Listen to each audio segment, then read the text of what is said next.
I just figured out that whenever I do a podcast and I'm just one-on-one with somebody who's not from Germany, I come off like the most depressing person ever.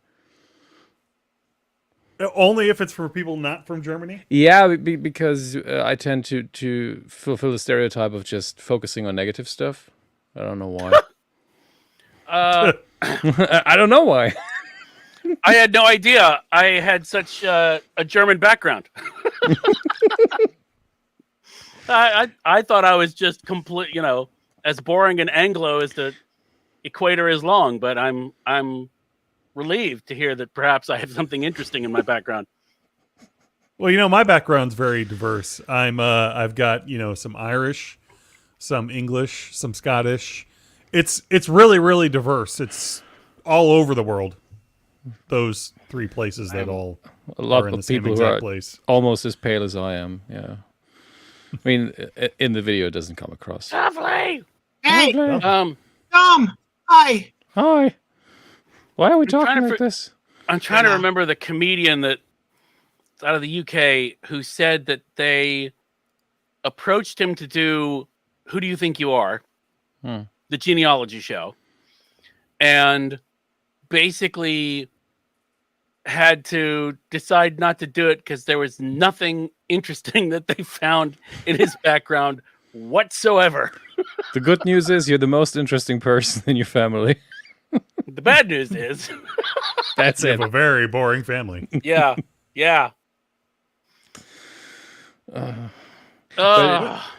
Actually, I always thought it's weird that Americans focus so much on how many generations they can go back. This country, and we just don't give a fuck. Well, because we have to have history. Yeah, so you borrowed ours. History. Yeah. Yeah, no, seriously. No, we do. Here's what you need to do. Go watch a little bit. Don't watch a whole episode, but watch some of an episode of the American Antiques Roadshow. Mm-hmm. Marvel at the amount of metal lunch boxes. It's from the 50s. Things from the 50s. Maybe, once in a while, a Civil War, something. Anything that's, old has nothing to do with us. Like, here's the Native American arrowheads. Then go watch the UK Antiques Roadshow, where I swear to fucking Christ, it's like we just watched one. I was like, yes. So we were repairing the thatched roof on our house from, I don't know, the 14th century, our house. And we discovered this 16th century silver goblet hidden in the roof that obviously was put there sometime during the Civil War. Or, hey, I found this thing just digging in my garden. What is it? Oh, it's a piece of, it's from Egypt. It's 2,500 years old. I mean, they find ridiculously old things from their own history. Only when you go like before England do you have to go to like Egypt for something. But they'll find it at a boot sale. Oh, what did you get? How much did it cost? It's 16th century piece of silver. Oh, it's £5. Like, what the fuck? You do it. What? Yeah. So I was watching excuse me, Adam Savage's Tested, and he went to some museum where they had all these I forget what it's the Metropolitan Museum, the Armory. Maybe it was Metropolitan, I forget where it was. But they were just like, they would take these, they would have these swords that we find fascinating now, and they would just throw them away. Go make another one. It's gone. Like we toss away our cell phones. They're tossing away armor and whatever because, hey, it's dull. I can't use it anymore. Let me go get. And people would just find them in their yards or dig them up or whatever. Let me ask this though: am I the only one that's hearing Widge? No, you're not. Is your audio setup just cursed? I don't know. He gets it fixed eventually, but I've touched nothing since last time. I swear to Christ. Yeah, I believe you. But I've been married for so long, so that's it's pretty much scratchy the reason and why. echoey. Yeah. God. And it's getting worse because at the beginning it was no echo. Now it's static and echo. Please just say, what the heck is a stupid Dalek thing? Now I can't remember what the Dalek is. I'm going to start. I will be back. Exterminate.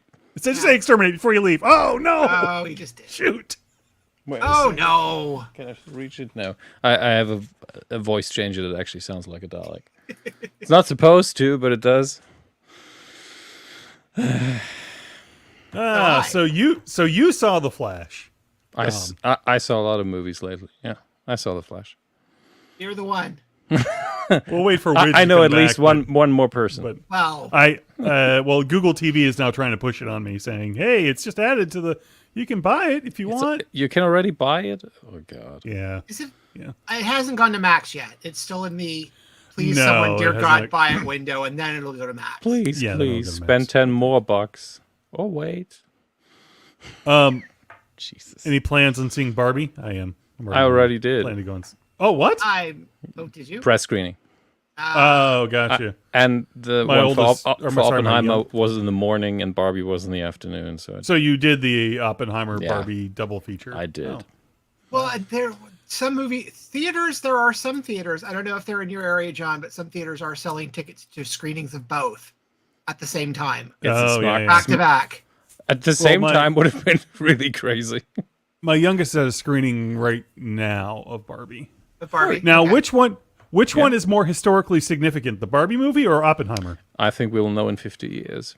Probably Barbie Yeah, I think so. Because Oppenheimer's story has been told, Barbie. because it's Barbie's possible is you'll new. be able to hear the dialogue in Barbie. Oh, yes. Oh, Because yes. This is Christopher Nolan we're talking Yes, about. yes, and yeah, he did it again.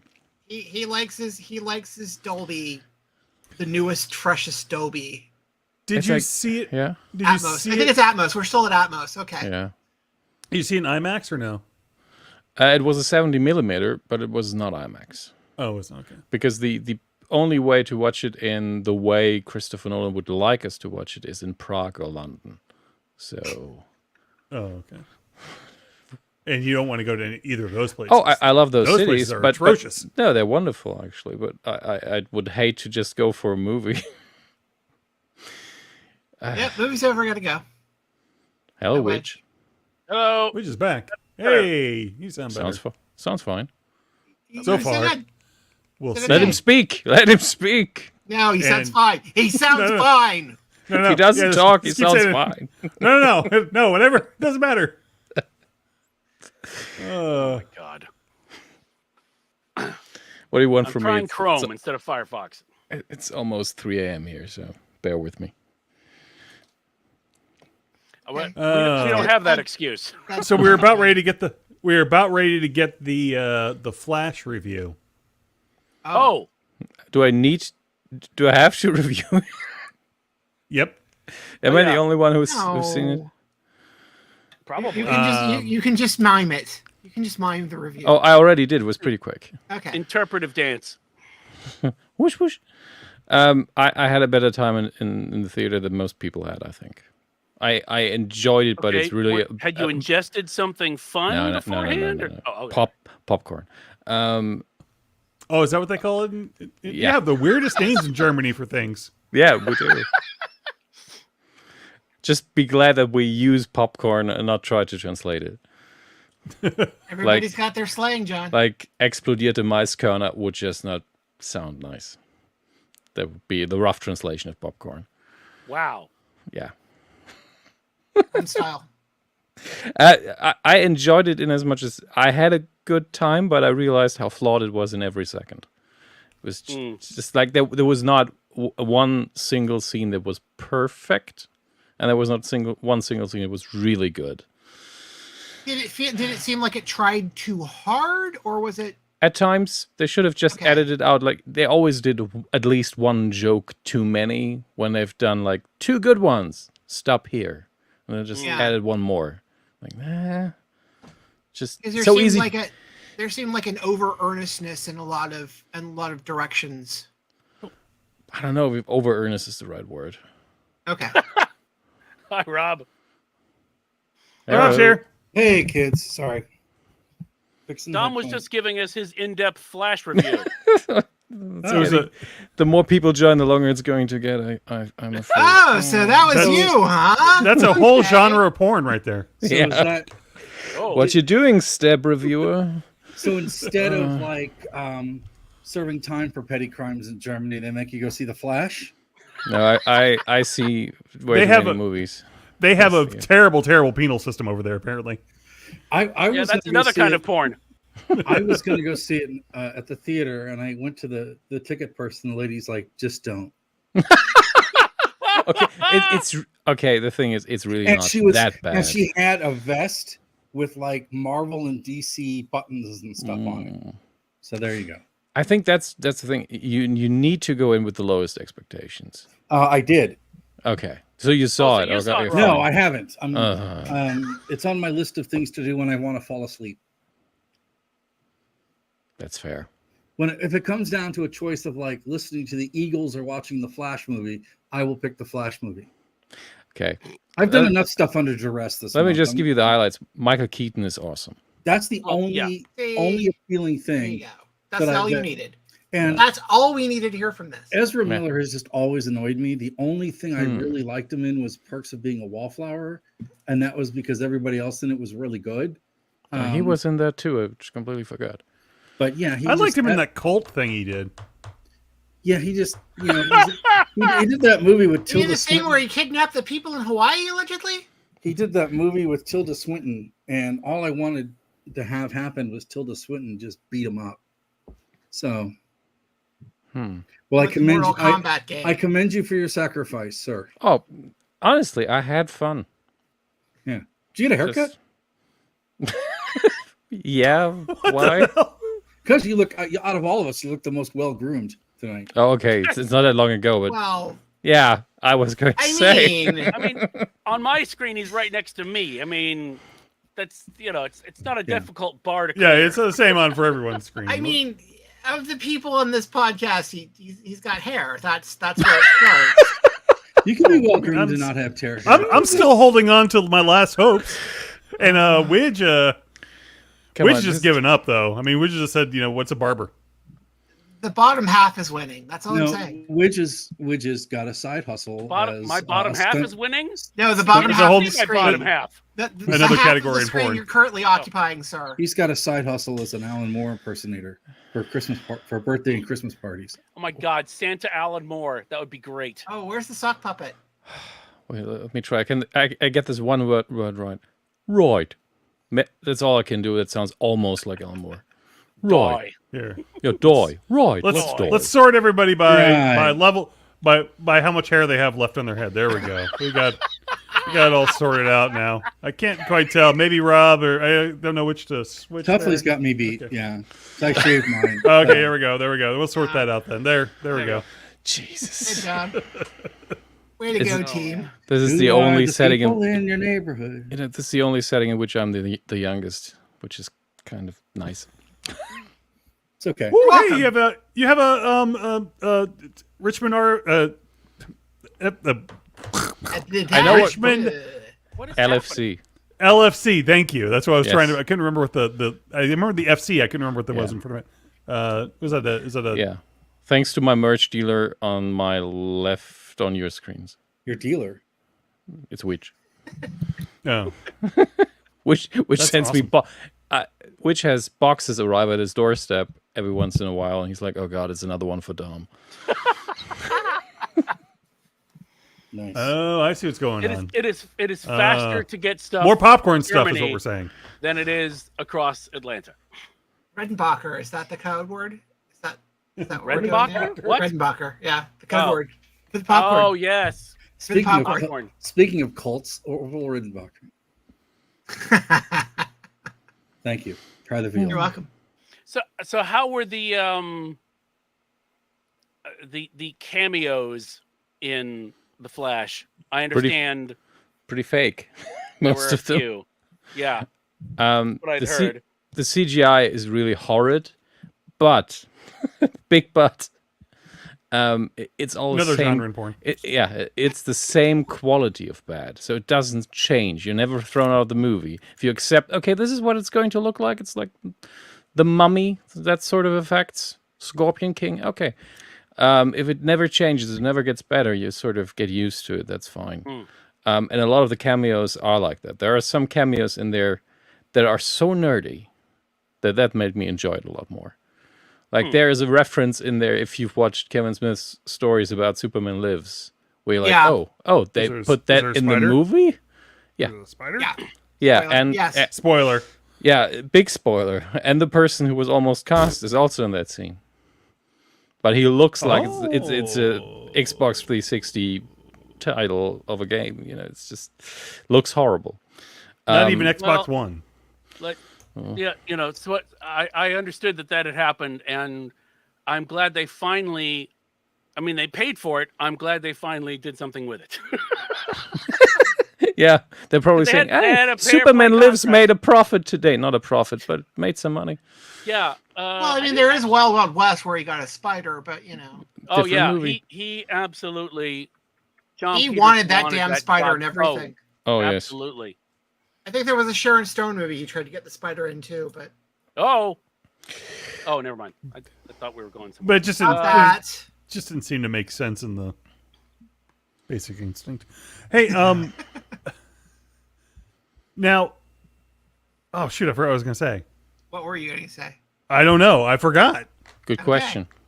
It's all that popcorn I was eating, I guess. Popcorn makes you do things, man. Popcorn, man. I'm sure it's a bad popcorn, man. So you saw Barbie. Yeah. Are you allowed to say anything? When does? Oh, we're live, right? We need the Yeah. movie, not Klaus Barbie. I actually legally I cannot say anything. Okay, Yeah. that's good. Not so far, at least. One more day. 2:45 in the morning. I'm going to go see it. I think Wait. Hold yeah? on. What? Really?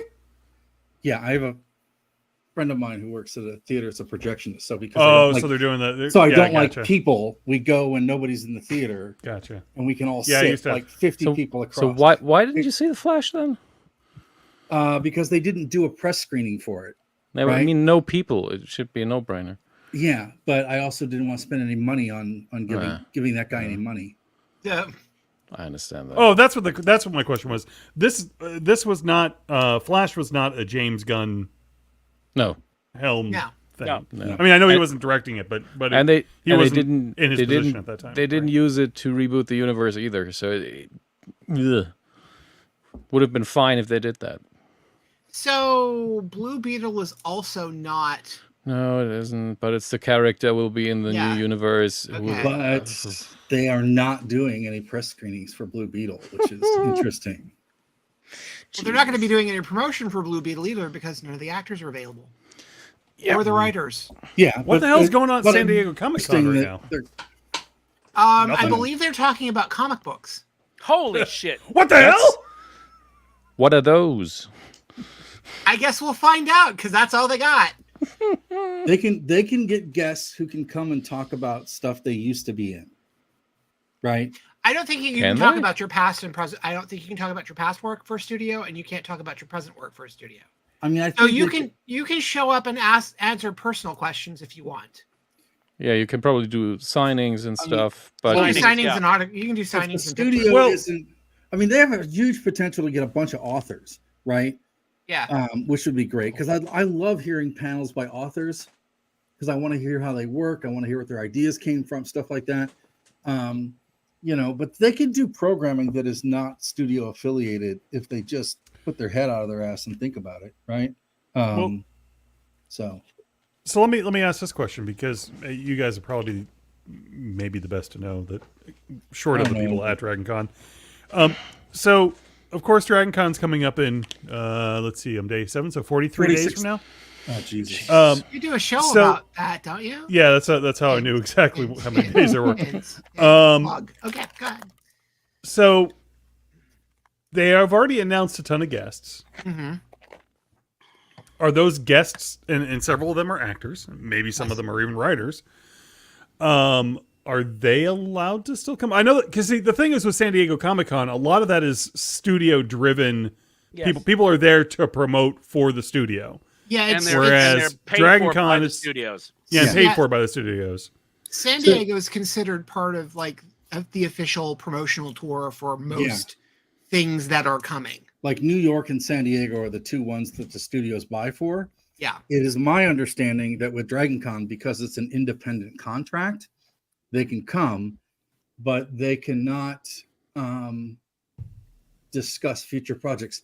For example, as of now, I have a Jodie Whittaker panel, right? I would love to talk to her for 45 minutes about a particular movie she made, and not talk about anything else. But I can't ask her about our prison drama. Wait, so the prison? Oh wait, isn't the prison drama? Isn't that a BBC? Isn't Time a BBC? Yeah, but I think because it's something that is still airing and they're still working on, she's probably going to honor the strike and not. So I could talk about Attack the Block for 40 minutes, which I'm totally fine about. Well, here's the question though. Equity stuff and SAG stuff is different, right? It's not the same. So if that's a non-studio co-production, she does get to elaborate on that because equity is different. But I think Equity might be honoring. I mean, there's a difference between whether they can, they may want to play. Yeah. They may play by this. I don't know. I think Equity is legally barred from supporting from telling people to support the strike. I don't know. I mean, all I know is that I'm just going to do whatever they tell me I can and cannot say. I'm just going to ask people that are more important than me, how do I handle this when the time comes, and move on. Okay. I wonder if Doctor Who was already on Disney Plus, if she could actually talk about Doctor Who. Well, they wrapped Doctor Who this week, season 14. Yeah, but as long as it's not on the platform, it's probably not an issue because she's not in the new stuff. But if they have her seasons on it, she can talk about Doctor Who because she's done and not filming it anymore, unless she's in the 60th, right? Yeah. But she can't talk about any future projects that she's in. So, like Nathan Fillion could probably talk about Firefly till he's blue in the face, but he can't talk about the next season of The Rookie. We can't talk about Superman. Yeah. Which would probably be the thing people would want to ask him about now. But wait, whoa! Nathan Fillion, Superman. What am I hearing? He's playing Guy Gardner. Yes. Yeah. How did I miss that bit of information? I don't know if I know it. Yeah. James Gunn threw the casting out right before the strike got issued. I'm just hopeful that I get my Desert Island Discs panel that I get to do. That's all I want. Oh, and they chose Guy Gardner. That just dawned on me. What? Please. Yeah. Huh. Yeah. I don't really Guy Gardner. They cast Mr. Terrific. Mr. Terrific. Sorry. Terrific. Yeah. That's an interesting choice. Yeah. No. I guess I can see him as Guy Gardner. Hawk Girl. Yeah. Yeah, Hawk Girl. I think and Lois. 10 to 20 years ago, you would have cast him as Hal Jordan, but nowadays I think Guy Gardner is actually the better choice. Yeah, they got Rachel Brosnan for Lois. Yeah, that's brilliant. Yeah. Yeah. And I today just realized, because we recorded an Ari Aster podcast, that she was in his short films. Yes. That was interesting. Yeah. The James Gunn regional flares. And where does Will Smith playing? Miami. He's playing. Keep that person's name out of your mouth. That's who he's playing. He's playing an exciting superhero that's new to the universe called the Slapper. So, a whole another genre of porn.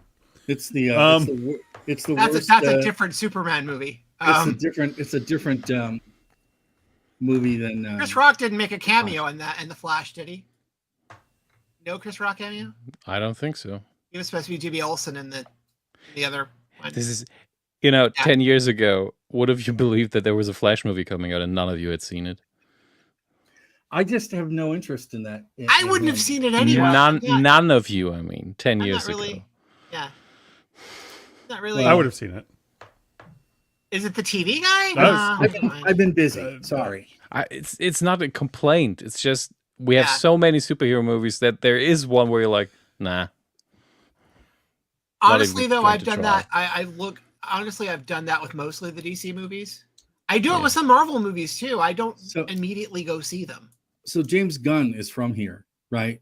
Yes. And I was saying that. So he goes to this coffee shop that's about a mile. Where's here? St. Louis? I don't know. Oh, yeah. He goes. We've seen him at this coffee shop about a mile the planet Earth away from us.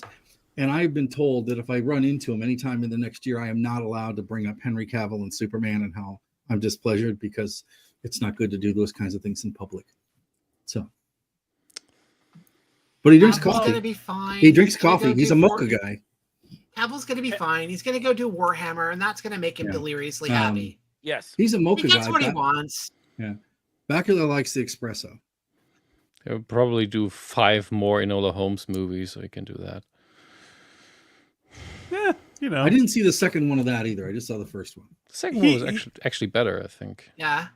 Okay. I mean, still, it's mostly for a younger audience, I think. It paced better. The second one did, I think. Yeah.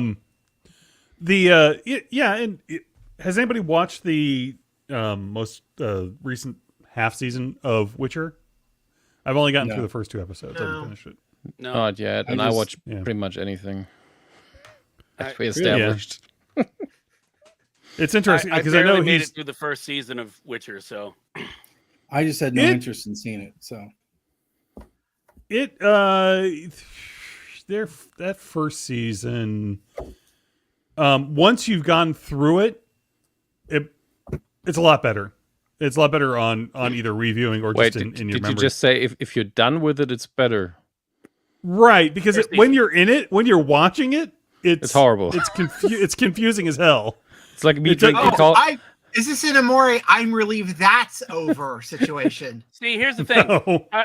I was not actually like it a lot. confused. I was not confused by it, except in the sense of I didn't know why the show had the 2 other plot lines in it who I could not give a fuck about because they weren't well written or paced very well. When all I wanted to do was hang out with the Henry Cavill character the whole time. In And watch fact, him kill monsters. well, the mystery episode in the castle Mhm. where I was like, if this was the series, I would fucking absolutely love this show. In fact, Rob, you should check. I will tell you. I will find out which episode is that one. You can watch that one, and you will have seen the best of The Witcher, as far as I'm concerned. okay. So John, just from your experience, had you come from the games or the books? The games, and I've read some of the books. Not because I don't really read. They were they weren't the full like he had some like shorter shorter stuff that he had written, and so I've read some of that. I haven't, but mostly from the game. Mostly from the game. I think played one game. I haven't. I'm not familiar with the books, but I'm to understand that CD Projekt took some liberties. They did, but I think the author said, "I don't care. I get paid." Yeah, exactly. So Yeah, and you know, it's one of those games that I actually played all the way through and I finished. So it's a rare thing that I actually do that, right? So there's a handful of games that I'll actually finish. Witcher was one of them, Witcher 3. And I actually even finished the one of the 2 DLCs. did you do the Hunt or what was it, Blood like Wine? 3. What's that? Did you do the Hunt or Blood Wine? I do not know what that is or recall what that was. The first DLC is the Hunt, and the second one is the. Which is the one with it takes place more in what the heck is it? What the heck is Well, that one's place the called? werewolf Doesn't matter. thing that was kind of dark and gray, and the other one was the mystery one, the vampire one that was Yeah, that one. in the more medieval, colorful. That's section. it. That's Okay, that's yeah, kind of what Blood I Wine. was looking at. Okay, yeah. So that's what I did. Yeah, because I think when I bought it at the time that I bought it, I got everything. It was like Ultimate Edition or whatever. That was the bit I wanted my wife. That was the bit I wanted Kim to play because I think she would like. That was the part of that game that she would probably like the most. Is Blood Wine. But yeah, so there's that one in Red Dead Redemption. Red Dead Redemption Dos. I finished. I never finished the first one. How did you wait? So how did you get through that without falling asleep? Because that's some long shit right there. That's you've got to get through a lot of horse riding to get. Yeah, I mean, I didn't mind the horse riding. That game. Okay. I'd stop and fish and hunt, and it was very relaxing. So Hey, I mean, that was all I really did with Red Dead was just once I opened the map and you could go and fish. Mm-hmm. That was basically all I did. Because again, Well, I we've mean- talked about this on the show. We've talked about how Better than actually fishing. my video games are so much better than the endings of these games. Like my Spider-Man, Kingpin's in jail. I'm just swinging around the city living life. You know? I get it. I might have finished the first Arkham, or whatever it was called. Okay, I did It wasn't finish the first it was- Arkham. Okay. Yeah, yeah. I think that might be another game I finished. Other than that, I can't really think of any that I've finished successfully. Minesweeper. Sweeper. No, I've never finished that successfully. I never finished a single never gotten off session the of first screen. Minesweeper. Yeah, I made it all the way to the kill screen. It was great. Oh God. What was it? I'm losing it. I'm seriously losing it. I don't know what's going on right now. It's okay. Get a coffee. Cyberpunk? That, no, I started it and I could not. I just could not. I got it day one and started it and just was like, I'm Nope. gonna jump back in for the Idris DLC. For Yeah, a I second, I thought suppose- you meant Idris Elba. Yeah, Idris. Yeah. he does mean that. Is he in the game? Yes, he's in the next DLC, Phantom Liberty. Jesus. He is the special agent in Phantom Liberty.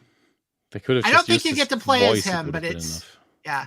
I don't think you get to play as him, but I think he's the guy that gives you the missions and stuff. Could Is you video game acting affected by the strike? No. Yes, No. Is it? Yes. fight? I think it is. Well, okay, so here's the thing. So I think it's game shows, news shows, talk shows, soaps are excluded.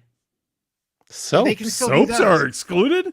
Soaps are excluded. Actors mean, and writers Both, have both Dom and I exclusions. have the same response. I mean, it's still Soaps- fiction, as far as I know. Well, they're different deals. They have different deals. Okay. Mm. So they're not included in the main strike. So Because they have different those pockets of the unions have different deals. okay, soap actors Um, have a different deal. I will just try to memorize that forever. Voice actors are in a different guild. So those who aren't SAG, because famous actors probably not.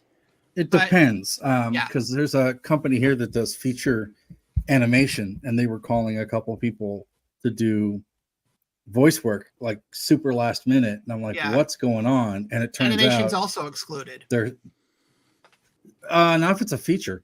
from what I understand. Well, it's yes, but television animation and I think non-feature animation is excluded. So the Simpsons can continue? Well, I mean they make them like 2 years in advance, so they're probably just. Well, yeah, fair enough. And also, really, it's The Simpsons, so you could probably put on reruns, call it a new episode, and no one would know the difference. Yeah.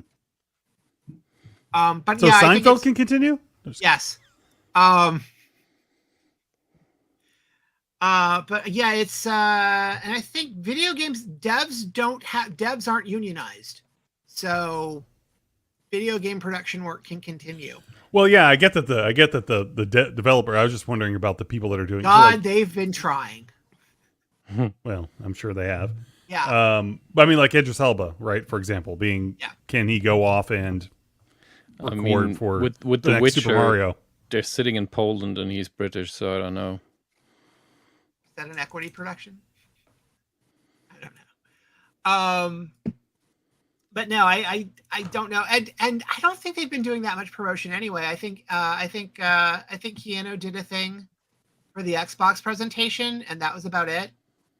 So, and that was well before this. So, I just realized that I'm pretty happy that the Actors Guild decided so late, because otherwise I wouldn't have met Harrison Ford. yeah. Jesus. Wait, Sorry, oh, wait. it was Back not up, about back up, back up, this, back this up. was back not up, about back dropping up, that, back but up, back up. We were all just sort of letting that go. Why were we letting that go? why not? Because Why- It was, why it was did- not much more. I've seen Dom's much to tell. Instagram. Yeah. Why? Oh, that There are That's still a pictures. thing? This happened. Yeah, that's the thing I keep telling myself. Yeah, it was not there's- much more than you can There's see a there. record of this. Yeah, thankfully. What was the scenario that you met him? I mean, why? They were trapped in an elevator. Oh no, sorry, Dom. Go And ahead. we never got out. Yes. It's all a dream. Well, maybe he has this thing for. Oh, never mind. It was His background's blurred because Harrison Ford's trapped in the corner there. Handcuffed. Yeah. The carpet's on fire. Anyway. No, it was a PR meet and greet. And I was actually just a +1 because I'm not at all famous enough for that. So I was just glad to be For there. Indiana Jones, I assume. Yeah. More And importantly, did you meet Phoebe? Yeah, but the interesting thing is, it was Harrison Ford, Phoebe Waller-Bridge, Mads Mikkelsen, and Thomas Kretschmann. And Kretschmann not counting. You have Mads Mikkelsen and Phoebe Waller-Bridge, but it doesn't really matter because just Harrison Ford is there. And Yeah. that's it.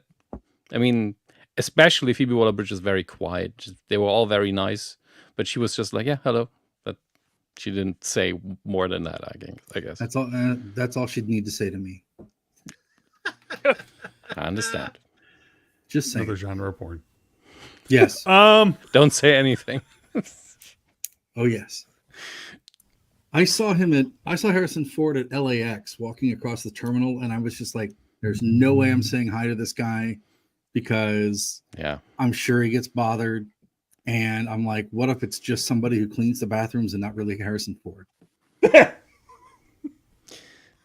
'Cause reminds it me is of LA. being in South France once in a I don't know what's the official term for people who take the trash out. Not men, not husbands. The French. Janitors. Oh wait, they go almost on as strike. They don't take the trash out. Never mind. Arnold Schwarzenegger, he takes the trash out, doesn't he? Anyway, somebody in this typical overalls, person who professionally takes out trash, and he looked like a very groomed George Clooney. He was like one of the most attractive men I've ever seen. Oh, that So- was George Clooney. Clooney, Probably. when they were filming Up in the Air here, literally would just Was taking out the randomly- trash all the time. No, he literally would just go to like a hole in the wall bar every night because nobody would recognize him. Yeah. And he would just like buy tons of people drinks and they had no idea who he was. And then after the movie came out, they're like, oh my God, that was George Clooney. Like, yeah, apparently he is like the nicest guy in the world. So if he's as nice as John Hamm, then he's probably all right. Never heard a single bad word about him. Yeah. And Well, you do he's- now that he's out on the line. And he's in the Flash, so George Clooney's in The Flash? Yep. Spoiler. Spoiler. Wow. He must have Oh my needed the God, money. Really? no, I thought he probably thought it was hilarious that he was in it as probably Bruce Wayne Batman. Mhm. Yeah. And that ending got changed a couple of times, didn't it? As I heard rumors that they kept begging Christian Bale to do it, and he was like, if Nolan is not there, I'm not doing it. Because, like, if I understand it correctly, the original ending was supposed to be Cavill and Godot. Might be, and also I also heard they originally had the Reverse Flash in there, and Yeah. the Reverse Flash is not in there, so Yeah, the original ending at the courthouse was supposed to be Cavill and Godot, and then they reshot it with Keaton and the Supergirl actress. hey, And I wonder why And this then they movie didn't reshot do so the- well. Yeah, and then they reshot it for seriously, leave Andy Muschietti alone. He's a good guy. Yeah. He's probably had the worst time of his life. That poor director. Yeah, I think looking at the box office, I think they may have broken even at this point. But Well, it that's depends what the international does, right? That's including the international? Oh, Yeah. I don't know. No, I'm saying that's including the international. Oh, okay. Yeah, Warner is pretty much fucked. I mean, I think Even all before the the guy streaming got in trouble. services are. I just didn't care. So I was interested when I heard Michael Keaton was in it, but then I was like, well, can we just have a Michael Keaton Batman movie again? That would be fucking fantastic. So Yeah, well, if that movie would have done well, supposedly they were going to do Batman Beyond Beyond. with him as the old Yeah. Batman. Yeah. Well, they still could if the streaming. I mean, it depends how well the streaming does. It I don't. will Here's be the thing. okay. I don't even with Batgirl. I don't. And we'll probably get to the thing with Secret Invasion, but I really don't understand how anyone thinks they're going to make 200 something million back on something on streaming. I don't get either. it. The money's not there. Yeah. I don't think that they should expect to make 200 million at all anymore. Period. Because here's the people thing. are not going to movies. Here's the thing with television shows, and I think we did this on a panel last year at DragonCon. But with television shows are budgeted for broadcast television, and that is ads help pay for the production of the show. Right. Like the ancillary stuff, like the DVDs, digital reruns, all of that is what is baked into how a TV show is made. And we'll get to the thing with Prodigy, the thing with Star Trek Prodigy that's crazy is that it was originally budgeted and produced as a show to be broadcast on Nickelodeon. That's way different from we're going to stick this on streaming, because that's not what they spent the budget on. They spent the budget intending to air it on a network and get ad revenue. And so I don't really see how you can budget shows for $200 million and think you're ever going to see the money back. I don't get it. I don't get it with the new indie movie. It's number one in the world, but it comes out in a year with a Mission Impossible, a Guardians, a Pixar movie that somehow makes money right now, I think. It's a great Pixar movie. I haven't seen it, that's all. I'm just saying they tanked pretty much in the beginning, and I think right now they're getting a bit more sales. And it's just a big year for movies. And the budget for Indy 5 was what, 600 million or something? I think if you kick the advertising in, that's about right. I think it's even more with the advertising. Somebody could just because I'd seen 290. I'd seen a 295 number. Yeah, production budget was basically 300 million. Okay, but and it's still I would say it's probably got another at least 75 million in marketing for that. More. They sent Harrison Ford around the world to do everything. I shook his fucking hand. There was a day that cost him about $20,000. When I get to that see random that guy right there, that's $25,000, sir. Yeah. Go get that. I mean, that all costs money. I mean, the most expensive hotel in Berlin they took. Of course, they had to for that. And they did that in every major city where they toured. And it's just ridiculous because the indie movies were always on a low budget compared to what they made. And this they could have, even in a leaner year with movies, they would have never made that at the box office. Never. Well, also, I mean, the big draw with the indie films, at least the first three, were that it was practical effects. Yeah. No CGI. And when you're dealing with, when your lead is, pushing 80. He's not pushing 80. He's 82 now. Well, that's what I'm saying. But when your lead is that age and he's supposed to be, doing action stuff, like how are you going to convincingly pull that off? You can't do it practically.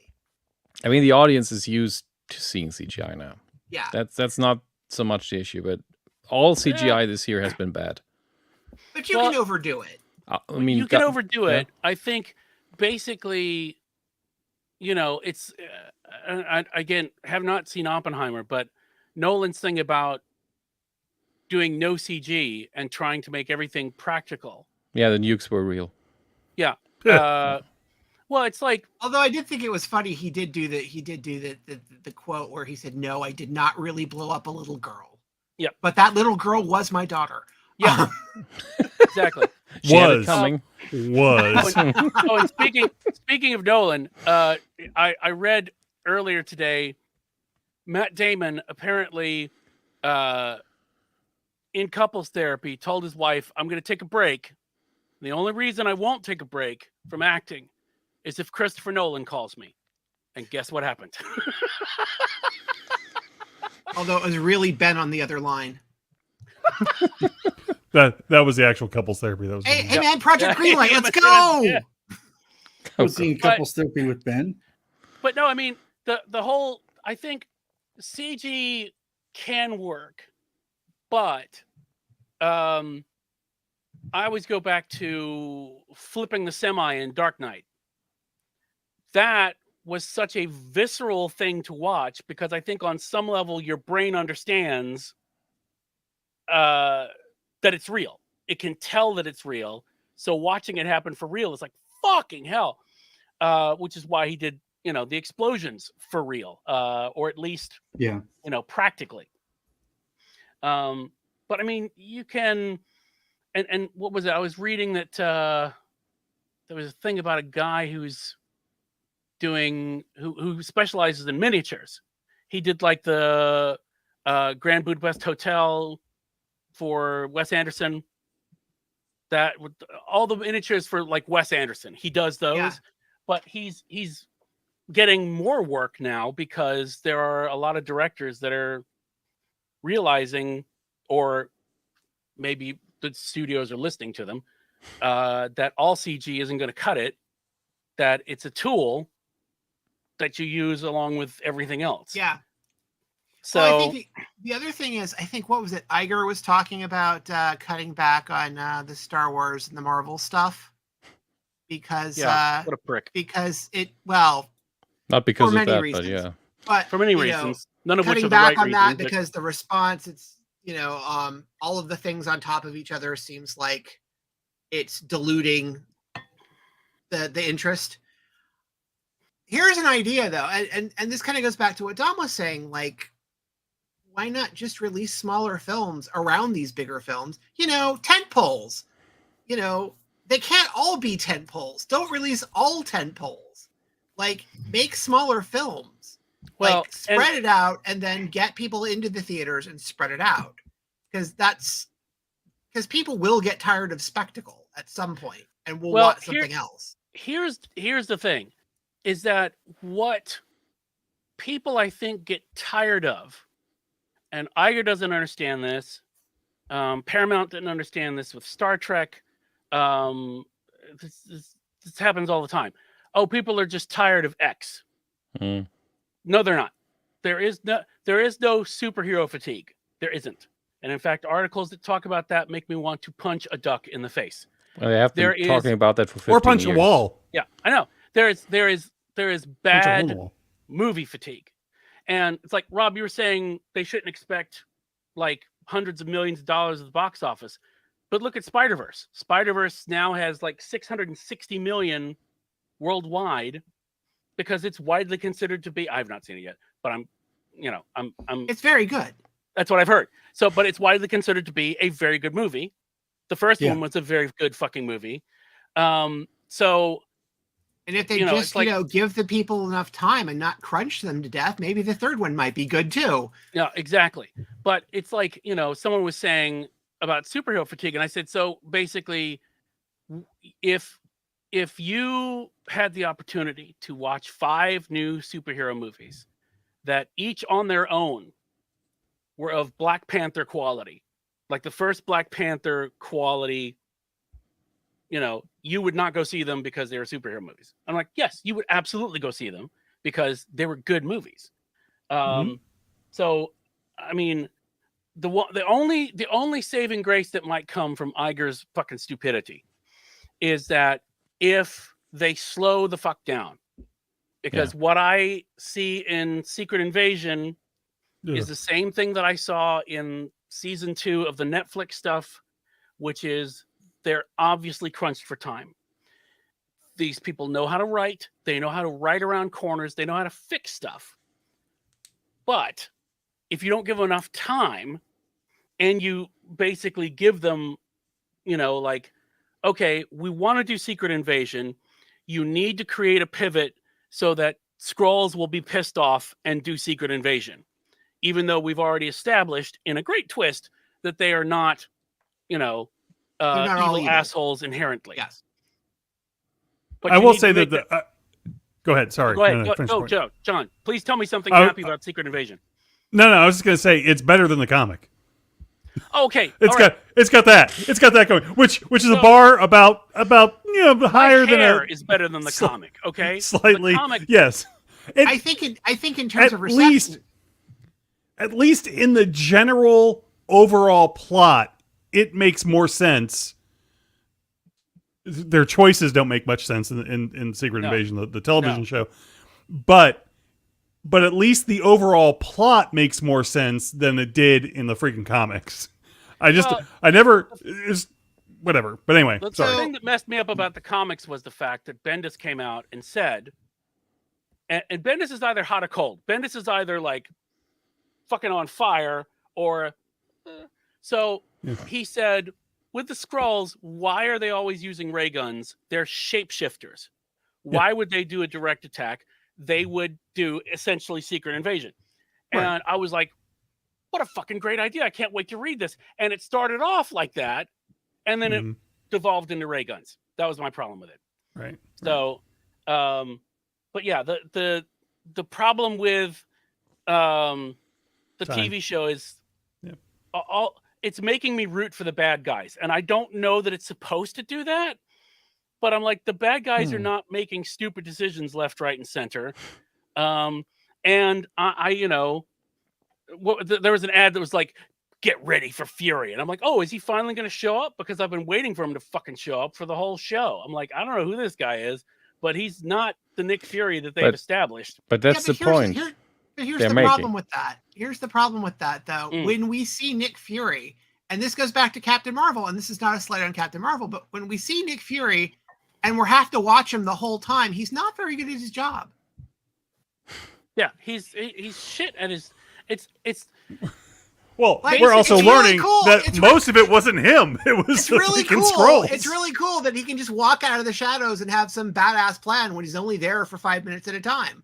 But if you got to sit there and watch him, he's not very good at his job. I mean, in Captain Marvel, he wasn't yet that Nick Fury, though. I mean, you always Right. have an He excuse. still wasn't good at his job then. no, but that That's the but that point. makes sense. And I was fine with that in Captain Marvel. It's the fact that they've set him up in the MCU to where he's okay. I'll put it this way: he doesn't even have to be that Nick Fury in this series Yeah. to stay ahead of what's going on, and he's not ahead of what's going on. Yeah. Which is what I find infuriating. It's like, and it would be what? Very good. Good pun there. Good pun. Yeah. Keep going. What? Oh, am I fucking up again? No. Infuriating. You said infuriating. So we were Oh. just making them float. It's infuriating. Dom and I are just having our own show over here. Don't worry I about was us. just You afraid you guys- were I going got to it. make I that just- joke, I and then was you just- did it. Ah. Just say nothing. Anyway, I watched this show and I go, I didn't want this show to make me think that Fury was an asshole. Yeah. And I don't even mind him being an asshole I actually would If he's prefer a- him being an asshole. if he's an effective asshole. Right. Here he's Yeah. just an asshole, which I'm like, let's not do that. So I feel like Yeah, part of you're the giving him problem, too though- much. You're giving him too much credit for actually being interesting. At least if he was being a full-on asshole, that would be interesting. He just is bland. Yeah, I feel like part of the problem though is this is the same story from Picard season 3. Oh well, people would have had to watch Picard season 3. I watched it. I'm trying to make that comparison work. I mean, it's the it's the shapeshifters who take over okay. and slowly That part. and slowly invade. And that, and to be honest, the story in Secret Invasion is actually a little more better thought out than the one in Picard. And for whatever that is, that's saying something. But here's the thing. yeah. Here's the thing. The thing with Picard is, it doesn't matter how stupid the plot is. There's Worf. It doesn't matter how stupid the plot is. It's people you actually care about for the last 35 years. That is true, but what I was almost using the word beef there. My problem with shape-shifting, Secret Invasion in both of those properties is I miss the sense of paranoia. Yeah. There's not a single moment where I think, oh, could they be a Skrull? It's either very clear or you're informed after the fact. Oh, there's no tension at all. Yeah, that's my And- main issue with this, because I'm fine with Fury being the way it is right now, because everybody's saying you're not the Fury I know. Everybody's saying that. So I keep waiting for that Fury to show up because it's part of the Yeah. story. And they still have the chance to do that. I'm afraid they won't after the last episode, or at least not in the way I would hope for. But if you have shapeshifters and they take over positions of power, then why not be a paranoia show? Just here, those are the most powerful people, they're all Skrulls. Do you get that on the silver platter? Why? Why don't you be like, maybe they are, I don't know. There was more paranoia in Winter Soldier than there is here. Yeah. That's why I was saying that I miss the Russo brothers, is because Winter Soldier had the feel that, like you said, that paranoia, that intrigue, that thriller nature that this does not have. And here's where I think they Well, missed it's also a happening trick. to a bunch of characters you don't care about. Well, but at all. I actually do care about, like, Talos, because And I always like care Ben about Olivia Mendelsohn. Colman. She's brilliant. Yeah, Yes, I mean, you can care about Olivia Colman and think she's better in. She is great in this. she's great Well, in yes, but she's also It's just- good in a lot of things than she's I in know, longer but for. that's why you hire Olivia Colman. Yeah. I need people to care about this and find her fascinating to watch, even though we've written a really shitty part for her. Who do we? Oh, we need Olivia Colman. Get her on the phone. Yeah. But my thing is, here's where the paranoia got lost. Is, and spoilers for anyone who's not seen like the first episode of Secret Invasion, but Martin Freeman's character turns out to be a Skrull. Uh-huh. At no point do we ask, okay, does that mean Ross is dead? How long was he a Skrull? Was he a Skrull in Black Panther? Was he a Skrull in Winter Soldier? Was he a Skrull in Civil War? What? There is At no no consequence in World. They didn't even ask the question, and in fact, it's obvious that they knew who he was, so no one's mentioned him since. Yeah. And I'm like, what? So there was your opportunity for paranoia. It's like you could literally have figured out a way to have written in there where you're like, okay, Well, they're just suggesting stuff, and that's not the same thing. Well, they're not even suggesting anything, and they're not even suggesting, like, for example, sometime between. Here's what would have been interesting. I don't know how you reveal this, but that's writing. Some point between Civil War and Black Panther. Civil War, he was Ross. Black Panther, he was a Skrull. How the fuck did that happen? We don't know. But now you have the thing that they did do in the comics, which was this character turns out to be a Skrull. How the fuck long have they been a Skrull? What the fuck? But that hasn't been addressed at all. Well, don't they? And I'm only 3 episodes in. I did 3 episodes and I had to pause because I think was I'm in about 3 to episodes gnaw as well. off one of my own limbs. But didn't they? Wasn't it in episode 3 where they kind of alluded to that there are these people that they've captured and they're stealing their minds and everything. Yes. Yeah. And so, but then that goes to your point, is that why can you explain then? Was he always a Skrull? And he was just one of the original spy network folks, or was he an actual SHIELD agent and then or whatever? He's SHIELD, right? I forget, No, or he's is he in the Hydra. government? wasn't Okay, SHIELD. sure, why not? Whatever. He was Well, something. I can't remember if he was. I can't remember if he's in the part of the government or if he was SHIELD or whatever. But anyway, Anyway. but Freeman? was he always yeah, that, Martin or was Freeman was in the government? Yeah. Yeah, he was. That's- a government that's what I was agent. thinking. I I don't was think he thinking was a SHIELD agent. He was a But government anyway. agent. Yeah. But so was he always a government agent, or was he always just a Skrull that was just, like the rest of like his Smurfs. furries? You are Spy asking network. for how long has the original Ross been in a tank somewhere and waiting till the Right, Since, and if he since is the in a 80s, tank, since the or if he 90s, since the Yeah. the aughts, Yeah. whatever. Or, like John was It's all saying, those out is- to go make Sherlock. has he man. always That's what been a it is. Skrull, and Ross was just a creation of one of the, Fury. Yeah, not even Fury, but like we find out there's a million Skrulls on the planet, Right. So there are Skrulls walking around that are probably not taking someone's place. They just took a face. And also, We what don't- happened in the snap? We don't If know all if, of these people were impersonating people, what happened in the snap? that would have been interesting. Yeah. Yeah.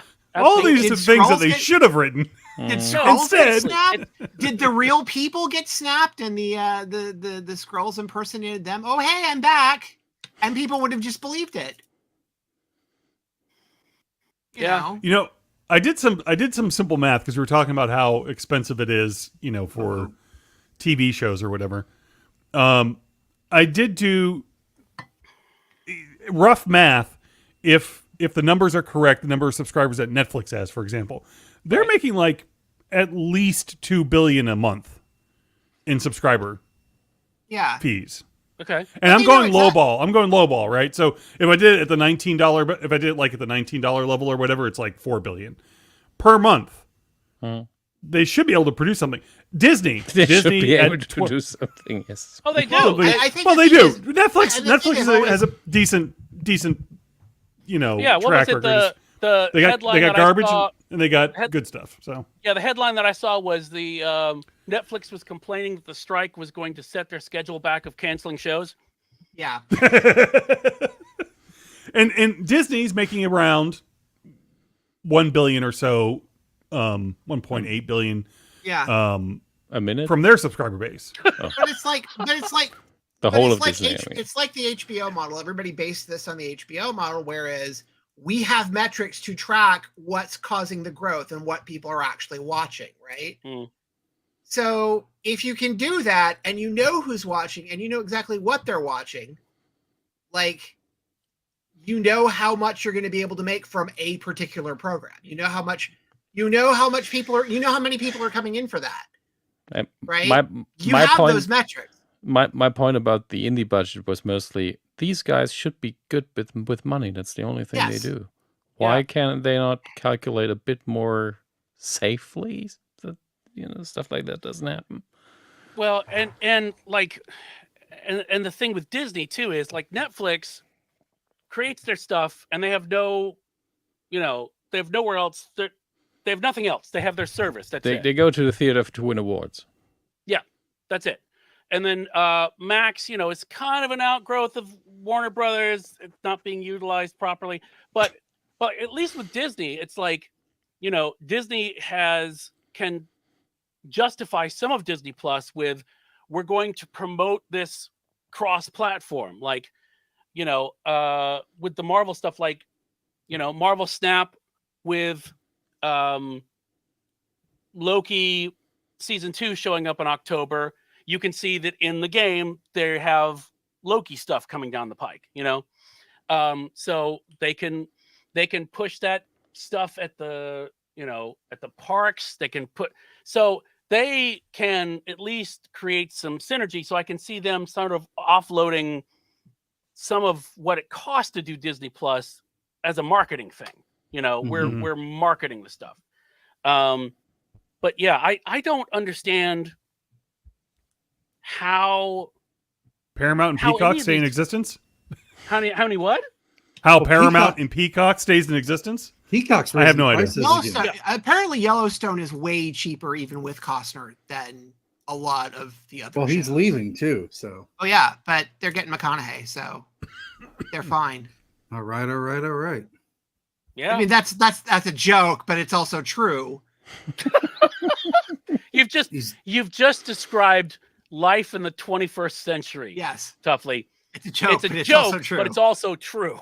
I mean, technically, they're not going to get anybody after Costner because if the strike goes on, they're not really going to have anything. But yeah, the original plan, if I understand it was correctly, was to air the final episodes of Yellowstone and then have the first couple of episodes of the McConaughey thing ready to go so that they could air it immediately after those episodes. And now that's not going to happen. Because I think they've actually pulled back because they haven't even shot anything because they were having the whole fight with how much time Costner was actually going to do on Yellowstone. So meanwhile, CBS, I think, trashed their whole fall schedule and they're going to stick Yellowstone on Sunday nights after football. And and It makes perfect sense. and then what they're is it? going to put the UK ghosts on Thursday nights, pairing it with reruns with the American show. Are they And gonna run- ABC, they're airing Miss Marvel on ABC Yes, starting at some point. So they're airing Miss Marvel in blocks. They're not going to weekly. They're airing 3 episodes at a time. Ugh. Are they going to air the Charmings or, the Jeffersons or anything like that? Or I don't Hello know. It Larry? depends on how long the strike goes. They could be pulling stuff out of the archives. I have to admit, they could get me to watch with the Jeffersons. I mean, I haven't seen the Jeffersons in a while, but that's good stuff. Yeah, I am still waiting for the last season of the UK Ghost to drop on Max. If the strike goes long, if they run it long enough, you might actually get it through CBS. What I would love them to do. They've got the rights to all of it. Yeah. No. What I'd love them to do. What I would love them to do is just pick a night, like let's say Tuesday, right? And like from 7 to 8 every Tuesday, just run an unaired pilot from a show. It's a good idea. That would be fun, actually. Yeah. I mean, there's all this shit that they could be doing, but they don't because they don't learn the right lessons from anything. No. It's like I said, the Iger talking about we didn't have a television presence when, what was it? I saw an article that did the math and they were like, before WandaVision, they had done 34 seasons of television between ABC and Netflix. And that they had diluted it, which, I mean, yeah, if you put I mean, to be fair, it's half true because they didn't do it. The Marvel television folks did that, and that wasn't them. Well, yeah, again, half true, but it is kind of, that ProMuller guy we fired. He's the one that did all that. So, that was a good move for them to do for multiple reasons. But we diluted the product because we had stuff coming out on television and film at the same time, which yeah, that's bullshit. Yeah, that doesn't make any sense. I mean, honestly, they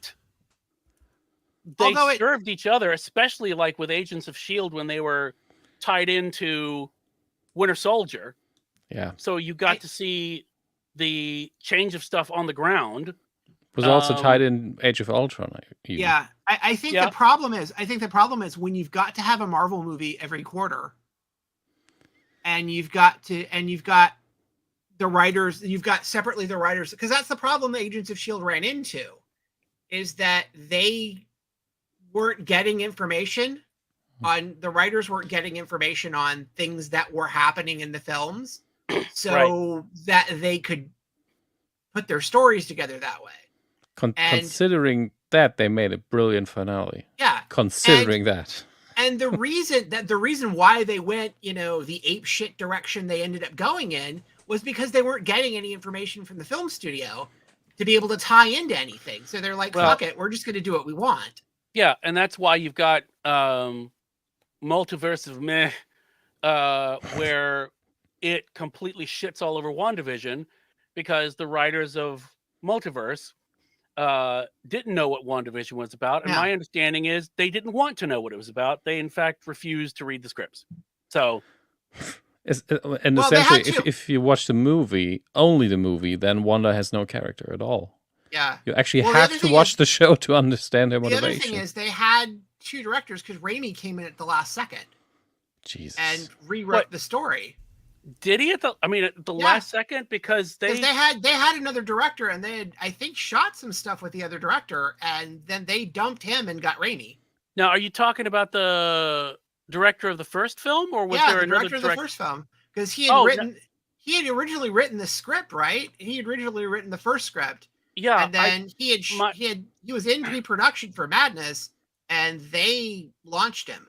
Well, I hadn't heard that they launched him. I heard that he launched himself because they were, creative differances, and seeing the end result. Yeah, I mean, the difference who the launchee was, it doesn't really matter. He got booted. Well, he got booted before the film. Right. Or he could have booted himself because he saw what they wanted to do with multiverse and was like, But no. he had written the original script, or he was one of the people on the original script, and then Raimi came in and redid the script. Yep. And so you've already got 2 different iterations of the script, none of which match the thing you're trying to do. Right. With WandaVision, if you were trying to do a narrative at all. So yeah. But that goes back to the problem that I was talking about. Like, if you've got, why have a Marvel movie every quarter? Like, it doesn't make sense if you can't. If part of the sales pitch of doing the TV shows, okay, we're going to do the TV shows that lead up to the movies, and it doesn't work, and you can't do that, then something needs to take more time. If you need to take more time to put the movies out, take more time to put the movies out. Well, if you need to take more time to coordinate the television shows with the movies, coordinate the television shows with the movies, because you've got the time to do that. Or you can do stuff like one-offs, like Werewolf by Night. Yeah. Oh, wonderful. Which was great. I mean, I would love to see. I mean, the Guardians Christmas special was goofy and stupid, but it was fun, and that was the point of it.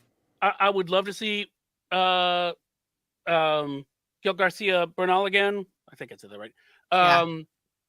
Man Thing or Elsa Bloodstone. I would love to see any of those again. But the idea being you could float a one shot that's an hour long, float it, see how it works. If nothing ever comes of Werewolf by Night beyond that, cool. It was a great, it was a great special. So, in fact, I wish they were doing one this year for Halloween. Because it's the same thing with like video games. There's been a complaint with a lot of video games recently, like, why is all this stuff being delayed and pushed back and pushed back and pushed back? And then something like Redfall comes out, and you're like, why didn't they just push that back? Well, the one thing is it's like, okay, fine, take your time to do what you need to do and put the games out. Yes. Take your time, finish it. Exactly. I mean, Xbox has pushed back Starfield, 8 times? And it was already pretty deep in development before we knew about it. It was already deep in development, yeah. And they've already pushed it back about 8 times, and they're like, no, this needs to be good. And the problem of why it needs to be good is Redfall. Well, so here's a question. Yeah. So I understand where you sort of have to stake your claim on a date for films because you only have a certain number of screens. Yeah. Right. Especially if you're, who was it that was pissed at Nolan for? It was Tom Cruise. It was Tom Cruise because Nolan had staked his claim on the IMAX stuff. It was Oppenheimer and Barbie. Yeah. So, but anyway, so I understand you have to put some kind of date out there or something, but why do you even put a date on a video game if you're just going to push it? Why isn't it just TBA? Well, that's kind of been the debate. That's kind of been the whole thing about that. I think that is people saying, well, we invested so much money, we need to know when it comes out so we can calculate how much we actually spend on it, and we need revenue, blah, blah, blah. When will its art department start? Yeah. But a lot of this with video games, and especially from the console end of it, is just jockeying for position. It's just, here's what we've got coming out. And then you hope, if you're Nintendo, you hope that what you have is better than Sony's slate. And if you're Xbox, you hope that Halo Infinite launches well, and it didn't. It's all these, like with E3 and like Summer Games Fest and whatever, it's all about we've got the stuff we've got the most interesting stuff. And this is when it comes out, and this is when we think it'll come out. I think the most infamous one that I don't think, Duke Nukem Forever is probably the biggest one. Even I know about that one. That you know about that one. Kids. Ask your parents. Ask your kids. It's been an interesting conversation. But then, like at when I think Metroid Prime 4 was supposed to be a Switch launch title. Yeah. And it's still not out yet because the studio that they had working on it, they scrapped everything and started over 2 years in. Wow. Now, they didn't put a date to that. What they did was they did an E3 presentation. I think it's their last E3 presentation, actually, before they went to the directs. And they did the thing where you throw the logo up. You throw the logo up and you say it's coming. Yeah. And that's enough to drive people crazy and into the stores and buy a damn Switch when it's not coming out for another 2 or 3 years. And that's what that's the entire video game industry. I just saw something the other day where they were talking about Anthem, the BioWare multiplayer game. I was about to say the Ayn Rand book that came and failed. They showed a trailer at E3 that was in no way the game at all because they hadn't started working on the game yet. Okay. And they said, we're going to have this game out X date.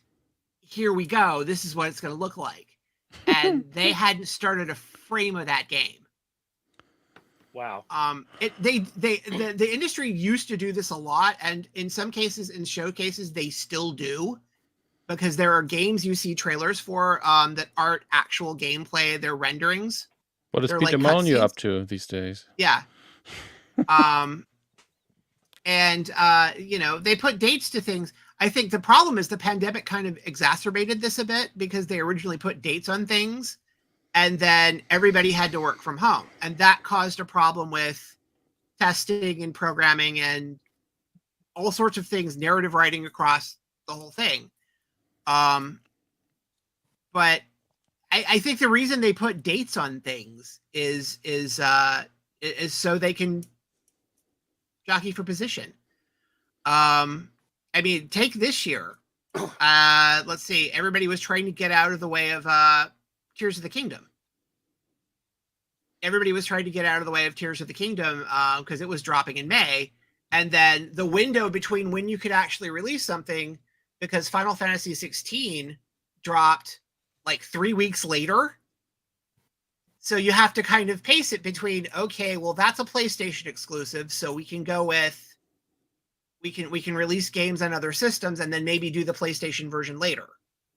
I think there's a thing with Baldur's Gate 3 that's coming out that it's coming out, I believe, the same time Starfield is on Xbox, but I think it's releasing on PC and PlayStation, and the Xbox version is going to come later, because it's coming out against Starfield, and they want to avoid that. And there are people trying to avoid games coming out around Spider-Man, and there are people, but because you get this glut of stuff that's now starting to come out, it's kind of harder and harder for them to kind of plan when some of these smaller games come out.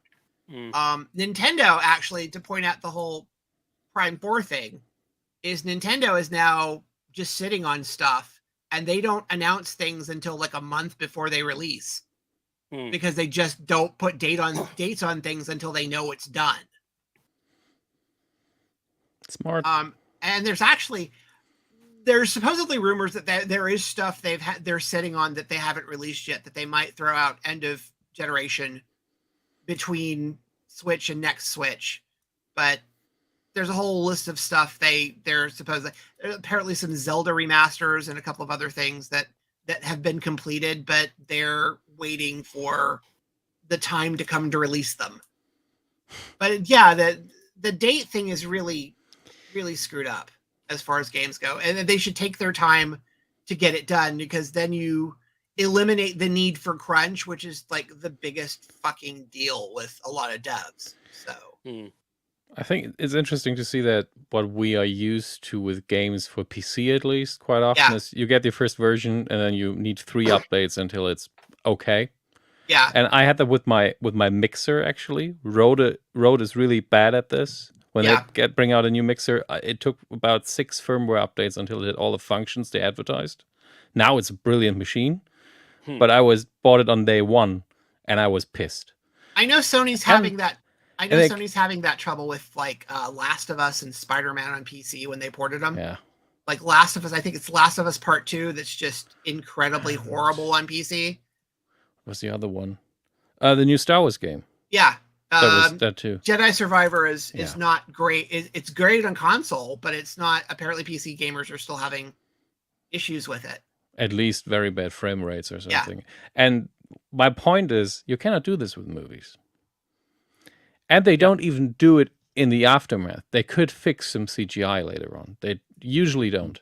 Well, I mean, Because they it's more They money. did with Cats. They did with Tenant. They fixed some of the sound. Yeah. What was Seriously. the other thing? Oh, Oh, there was there's a version. There's actually 2 versions of Spider-Verse. at least 2. At least 2, They- because but they sent them on purpose into the theaters, I think. sure. Or said did that- they just Sure, that was on purpose. spin that? That was Who the, knows? I think that was the spin. That was because, and this goes into what what I kind of dropped earlier about the 3, because nothing's been done on 3 yet. Nothing's been done on 3 yet, and they were in a crunch to get the second film finished. Yeah. So the reason that second version of the film is out is because that's the actual final version of the film, and it wasn't, the other one wasn't the finished version because there was an effects problem. So 3 minutes missing. yeah,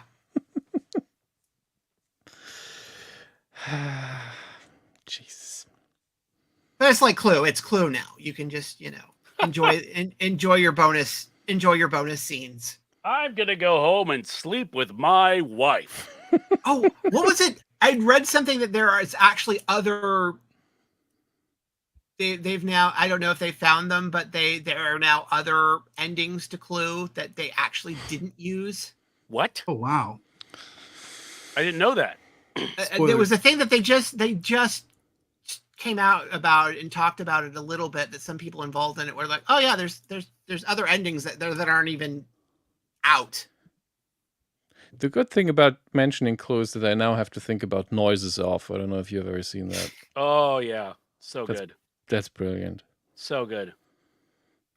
Well, and again, the great film to pair with Clue is Murder by Death, which I think makes for an excellent double feature. Has anyone seen Murder by Death? Yeah. Just looking it up because I'm not sure about the German title. Oh, Wow. it'd be something that Oh, has seen it's syllables. actually a very good title. What is it? My problem, although I'm talking English the whole time, translating that is kind of tricky for me right now. A Corpse for Dessert. That is a good title. Okay. That's a very good title. Yeah. Yeah. Peter Sellers, David Niven, Truman Capote. So good. But yeah, that and Clue, it's a go-to double feature. I will look up the Clue alternate endings because I want to find out about that. Clue is fantastic. Yeah. I hadn't seen that for, I don't know, decades. Mm. And I must have been about 12 when I first watched it. So I Right. was like rewatching it for the first time. That was nice. I want the Dragon's Lair like Clue video disc game. Ha! Nice. I want that. That's what I want. Or That you would be just make the hilarious. game out of the movie. Could just export it in a very poor file format and just rewatch it. I mean, that's Dragon's Lair. So I know. Interlaces. Oh my god. I sucked at that game and Space Ace. And yet I still tried to play everyone them. sucks at that game because if you the controls are horrible. Because because you have to know what the cue is. You have to know what the cue in the animation is to go to figure out the right thing and to do it and to time it correctly. Wasn't it made to just, swallow up coins? Yeah, basically. Yeah, pretty So- much. Don mean- Don Bluth. I Don mean, Bluth even was the culprit. because there are console versions of this, right? They've put it out on Yeah. consoles for years, Oh, and they're they haven't repaired the timing at all. It's still terrible. There was a whole year where I wasn't eating lunch because I was stopping off at Pickwick on the way Oh, to school to play Dragon's Lair and never succeeding in any of it. yeah. You lost some weight, yeah, but I'm getting better at Dragon's Lair, I think.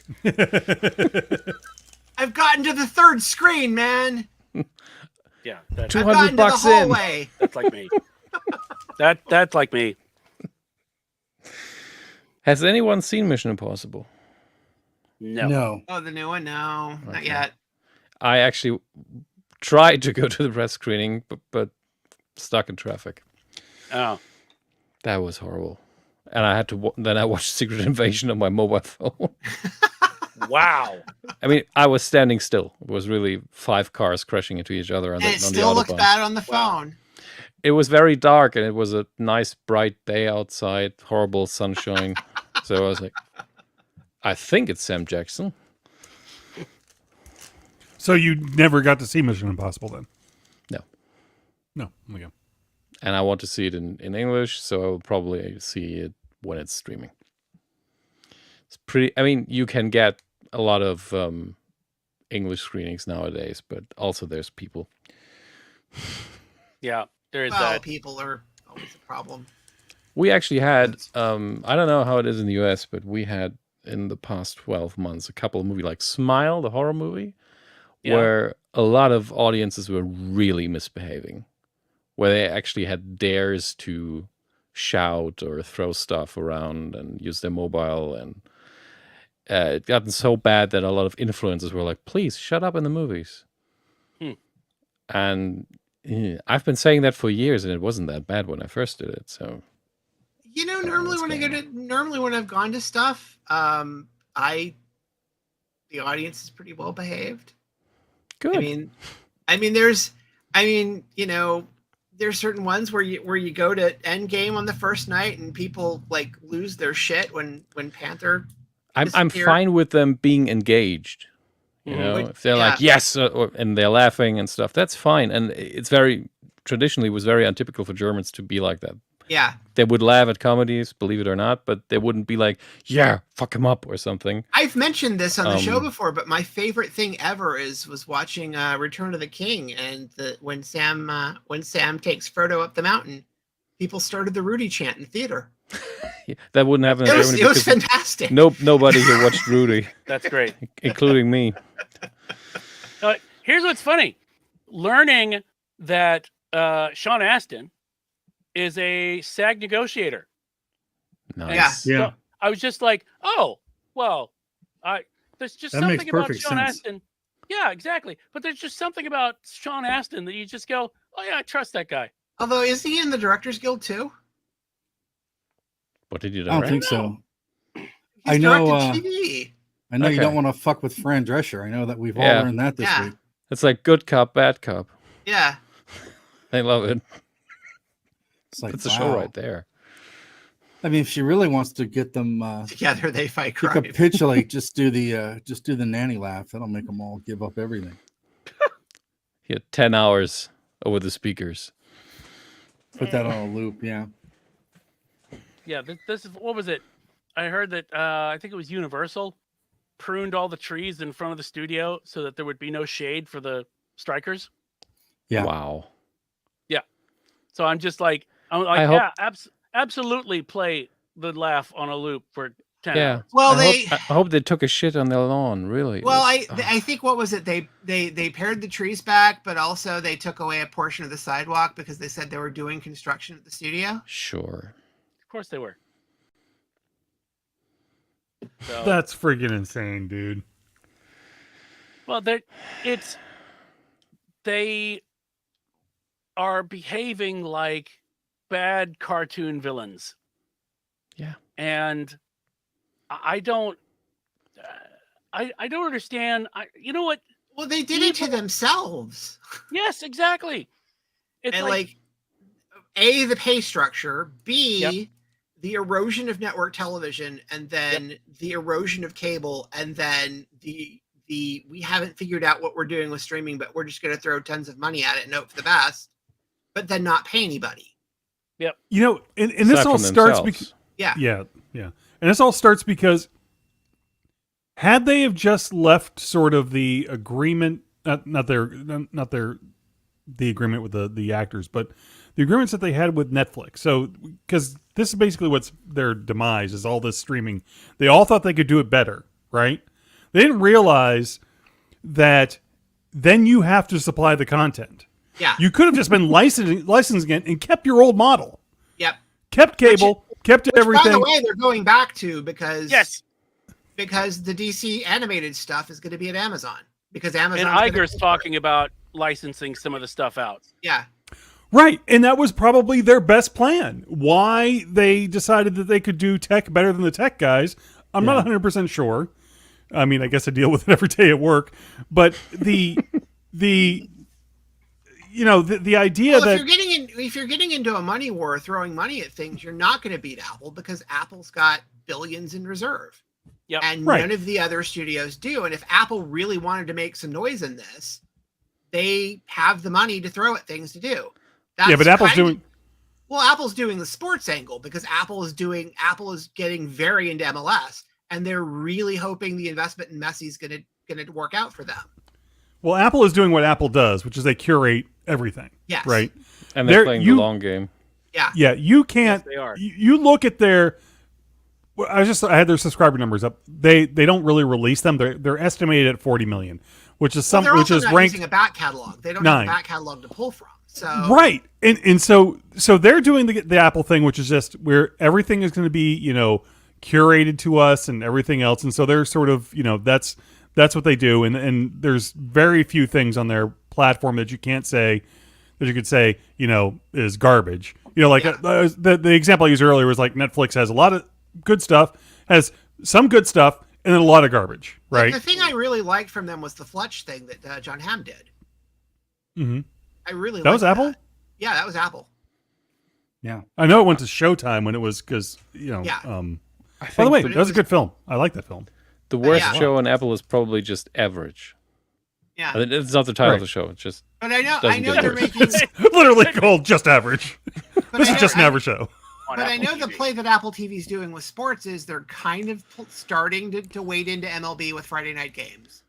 and But- sports is so smart because you don't need to look. Is it a good game? No, they will watch anyway. And with MLS, Although it's MLS, so not really anybody's watching. well, part of the deal I with have no MLS was where they got Messi to come over to. That's our soccer. Where they got Messi to come over to Miami, is that Messi gets a cut of what Apple makes on MLS. Is that Unbelievable. true? So, Yes, yes. sorry. So You he know- gets. What the biggest fault of you guys is when it comes to soccer? Yeah. MLS sounds like a disease. Well, it is. I've a got disease, MLS. It is. But no. Major League Soccer is what's Yeah, yeah. He has a profit sharing deal with Apple and Adidas. That's a Sorry. what? Sorry. It's Adidas. Apple and Adidas. Yep. Or Adidas, yes. Yeah, them. Them. Well, he's- we here in America. I watched Air. I saw Air. I love Adidas in my learned Porsche. I learned how to pronounce it from Run DMC, and that's the way it should be. It's fine by me. I mean, that's got a point. Who are you, Dom, to say that Run DMC is wrong? It's fine. I mean, I'm besides the using- company yeah. and everybody else that I'm pronounces it abusing all your the- language pronounced. daily. It's fine. Well, But So that are was we, part by of the way. That was part of the deal to get into play was that he gets profit share. He gets a That's cut. that's crazy. I know they On paid him the a lot, league. but On the league, not just him or his team. The league. jeez. That's what he gets. Well, and here's the thing, though. You're right about the Netflix thing. Of all the people, like I said, of all the people who I can see it making sense for them to have their own platform, it's Disney, because they have the back Yeah. catalog. Yeah. right. They have the ability to do the corporate synergy. So Well, I mean, that if you're makes gonna- sense. If you're going to make the argument on catalog, though, Peacock should be huge because they've got everything. They've got the largest television library. and That's- yet they're that's 18th them. on the ranking. Exactly. They've got half the of Apple's Yeah, exactly. estimated size. We don't have So- Peacock over here. You're not missing much. Is it just called P over there? Yeah. Or is it No, called? we have pretty much everything else. We have So, Paramount have you guys Plus. gotten Poker Face yet? And where's it airing? I think is it Netflix? no. Poker Face is on a German platform. Okay. I mean, the UK has it too, Sky, Yeah. and they release it's Well, Sky's owned. It's- Isn't it's an Sky app, why then NBC has a now? different name. Sky's owned by Universal now too, right? Yeah. Yeah. So that makes sense. So at least it's their own platform. Because I Yeah. remember what was the deal? They used to do the co-produce on Discovery with Netflix. So that in other countries that didn't have all access, that they would get the Star Trek show. Star So- Trek is on Paramount Plus for us, and some of the Amazon co-productions are still on Amazon. Yeah, as yeah, well. yeah. I know. Yeah. I know. Originally, when the first couple of seasons of Discovery were co-produced with Netflix, and Netflix had it Yeah, outside that of the too. U.S. That So- too. But yeah, everybody wanted their own. Everybody wanted to have their own thing. They thought they. What's bananas is that had they have just stayed with the old plan, and maybe there would have been, to Widge's point, maybe Disney would have started their own platform, which would sort of make sense. But had they have stayed with, hey, Netflix is going to be this thing that's going to be the streaming thing, we're going Yeah. to license to them, then they would still be getting money from. They'd get money from the licensing. They could get money from. They could still put it on, network television or cable or whatever, and they wouldn't have had this need to also, there's a lot of stuff that they have to. There's a lot of maintenance involved in all the servers that go into streaming and the people to keep those things running and all the stuff that they didn't even consider. They don't pay those people either. Then yeah, and because they thought they could make more money. So now What do because you they think screwed Twitch up, keeps going down. well, because they screwed up and they didn't understand what they were doing. Now they're going back at the actors saying, "Hey, you know what? We're not going to give you a cut of this," because they didn't realize how much it was going to cost. They thought that, well, it's our property, we're going to keep it, so that's it.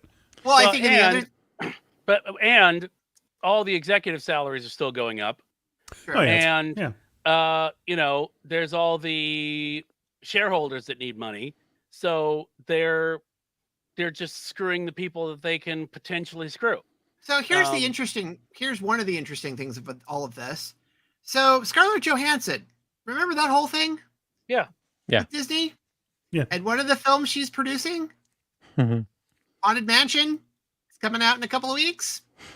Not going to get any promotion because of a strike. Oh, It And got she's got promotion. profit participation on that one too. Here's what's Guess hilarious. what's going to happen? On the red carpet for Haunted Mansion, they had Disney characters show up. Yeah. Yeah. And as someone pointed out, maybe having Maleficent show up as your representative on the red carpet is Yeah. not necessarily the best idea. Yep. it's apropos. I mean, yeah. Yeah. Look, it's Scrooge McDuck. Oh. He wants his millions too. Yeah. Oh, I saw somebody put up something that said, you could pay me more money and still be filthy rich. I don't understand what the point is.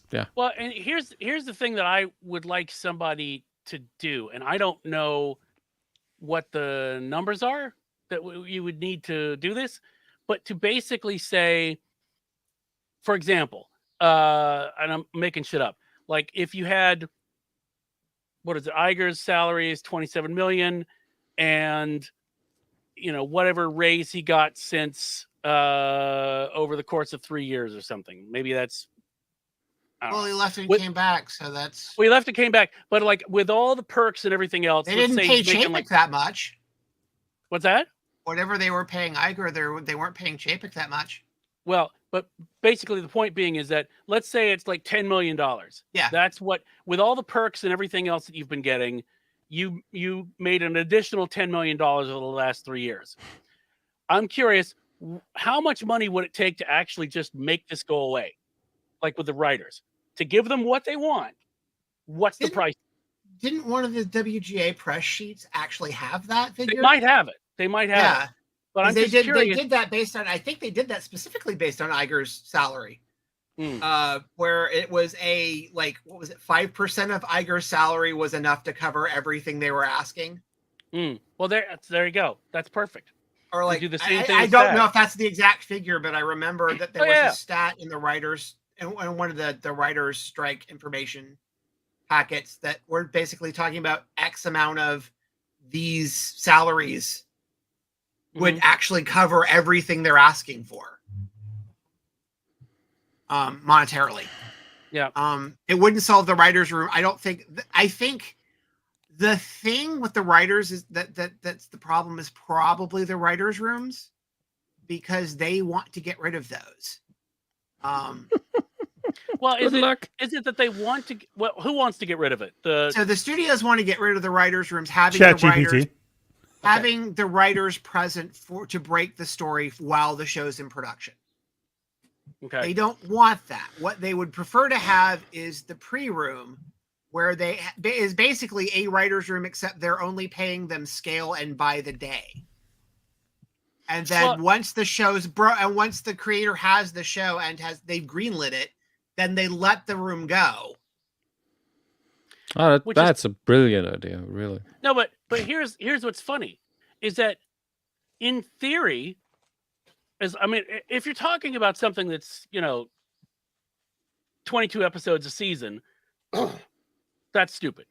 But if you're talking about something like Secret Invasion, which is supposed to be 6 episodes and done, you would want the writers to be done before you started shooting it, because you don't want to be changing stuff around while you're in production, because it's such a truncated. I mean, the thing that they're talking about, though.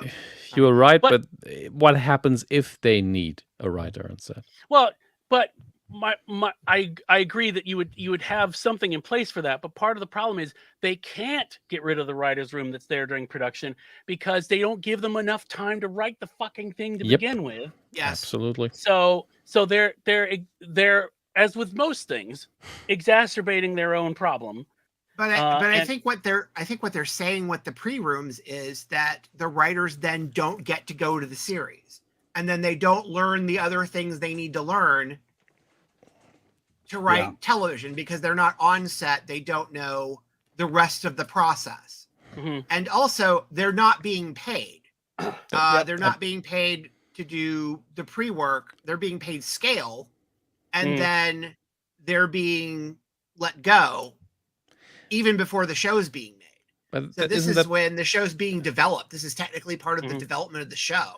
Yeah, but isn't that the point? There's somebody who has no interest or understanding of the filmmaking or series making process, looking at an Excel sheet, and it's like, oh, we're done here essentially. Why do we keep paying them? Yeah. And they don't want an answer. They just say, don't pay them after this. Get rid of them. And in terms of the Writers Guild, I think part of their problem is also that the deal they made in like 2007 was for mainly broadly. I mean, you're talking network television. Yeah. And it's, most network television shows were gunning for 24 episodes a year. And that's what the deal these are the deals that they're still under. Yep. And they haven't recalculated things like residuals. They haven't recalculated for, we're only doing 10 episodes instead of 24. We're only, they haven't done any of that. And part of the problem is the scales aren't the same. So part of the problem is enough writers won't be employed if they stay with the 10 episode structure, where it's pitched to creators now. Well, just write it yourself. You don't need these other people. Just, you can do what Taylor Sheridan does and just writes the whole thing yourself. Or, I forget the gentleman from Last of Us. Write it yourself. You can do that. They did it. It's fine. Yeah, of course. It's the whole. Oh, and by the way, you don't have enough time to do that. Even if you were able to do that, you don't have enough time. So how it's pitched to like showrunners and creators is like, yeah, just be the auteur, right? Mhm. Just just throw that out there and just that's good for them. But then you don't pay the writing staffs. So I think that's the other part of the complaint, in addition to residuals and everything else, because then people don't learn what the process is, and they can't, and younger writers can't move forward. Yeah. They also can't make a living. Well, I like the fact that so many actors have been posting like screenshots of their residuals. What I love on Twitter is, I forgot his name, the guy who wrote the original Men in Black movie screenplay, Oh, where they Solomon? still Ed Solomon? possibly, but the official stance is that movie to this day hasn't made money. Oh yeah. Oh yeah. 2 sequels in, TV show, no money. So Cartoon sad. show. So sad. Merchandising, no money. Yeah. No money. And is it Eric Idle who reacted to that and said that when I'm probably messing up names now. Sorry, it's very late in Germany. That's okay. Is Eric Idle, Or actually, really early. was Eric Idle a member of Monty Python? Yes. Yes, Good, Eric then Idle it was was- the money. That was him. Sorry, I wasn't sure for a second. And he replied to that and said that when they did, I think, The Meaning of Life, I'm not sure, could have also been The Holy Grail. Yeah. And it wasn't out on DVD yet, and they wanted to put it out on DVD. And Monty Python said, "Well, you always told us it hasn't made money yet, so we don't want to bring it out on DVD. It's Holy You Grail. need RK, Yeah. Holy Grail." And then Yeah. they said, "Oh, it made money. It made money. Let's put it out on DVD so we can both make money now." Yeah, I remember watching some documentary. I think it was on Monty Python. They were talking about how the studio insisted that the Holy Grail made no money. They constantly told them no. No. Just That was and that was the cheapest of those to make, by the way. of course it Yeah. was. Absolutely. Well, and I mean, the thing that gets me is, while I find evil to be annoying, and I That's find annoying. The television show? no, It's a very good show. Well, did Mike Coulter do to I find you? it annoying because, as far as I can tell, it's the reason why I might not get Luke Cage in the Avengers. But He doesn't want to. what? He just doesn't want to. I think he's just done with Marvel. Sadness. Anyway, No, Luke Cage. He means Luke Cage doesn't want to be part of the Avengers. That's, I mean, it's in character for him. It is. anyway, but He's got a kid at home. That's why. evil is annoying, but amateurish, selfish, stupid evil, I find to be offensive. I mean, None It's of them is like- Lex Luthor. None of them. yeah. I mean, on one hand, good, because we would be fucked. But Yeah. on the other hand, it's like, if you're, because the problem is with billionaires, because apparently they all turn into dirtbags. If you are a billionaire, Well, they're all Bond villains now. They are literally all No. Bond villains. no. Elon Musk wishes he was a Bond villain. He is a lame. He's not You even do a realize Johnny the Bond English villains villain. aren't that good okay? at their job either. He's not an Austin Powers villain. But basically, like, if you took, your pocket change and went and did something amazing with it, let's say, like, oh, we brought vaccines to Africa. Oh, Or you we mean Bill fixed- Gates? Oh yeah, Bill Gates, guy. I don't know. I guess he reformed. I don't know. But if you were, Well, okay. Anyway, let's the point just I'm say, trying to make let's is- say, Be careful, Witch. He knows where you are. He has a tracker in you. allegedly Never mind, go on. covering for behavior. yes, well, that's my point. Or balancing the if you- scales or something. If you, not even the scales, fuck the scales. If you're evil, Every There's a morning I say t-shirt. that. Every Yeah, fuck the morning I scales. say that. fuck the scales, and that's that's for people who have a fish fetish. So if you just take some money, throw All it at sorts of something genres that tonight. people need, exactly, and you're a hero, and then people won't give a shit. They will forgive so much stuff that you do if you just go and do, oh, here's fresh water to this area that's fucked, or oh, hey, we just fixed Flint, Michigan, or something, with Somebody your should. yeah, seriously.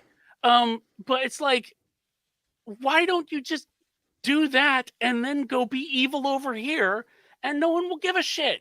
People will forgive a lot.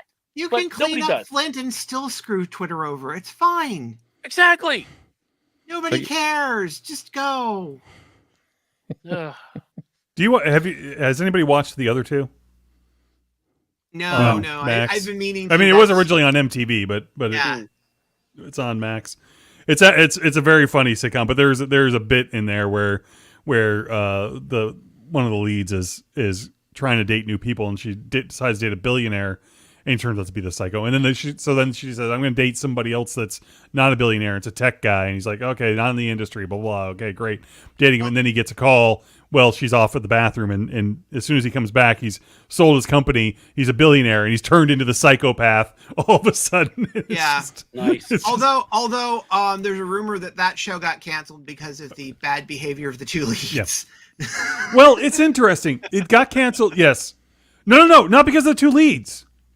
No, because of the two show creators. Okay. The showrunners, which, by the way, if you look at the showrunners, you would go, oh, they basically just created a show based upon their own life.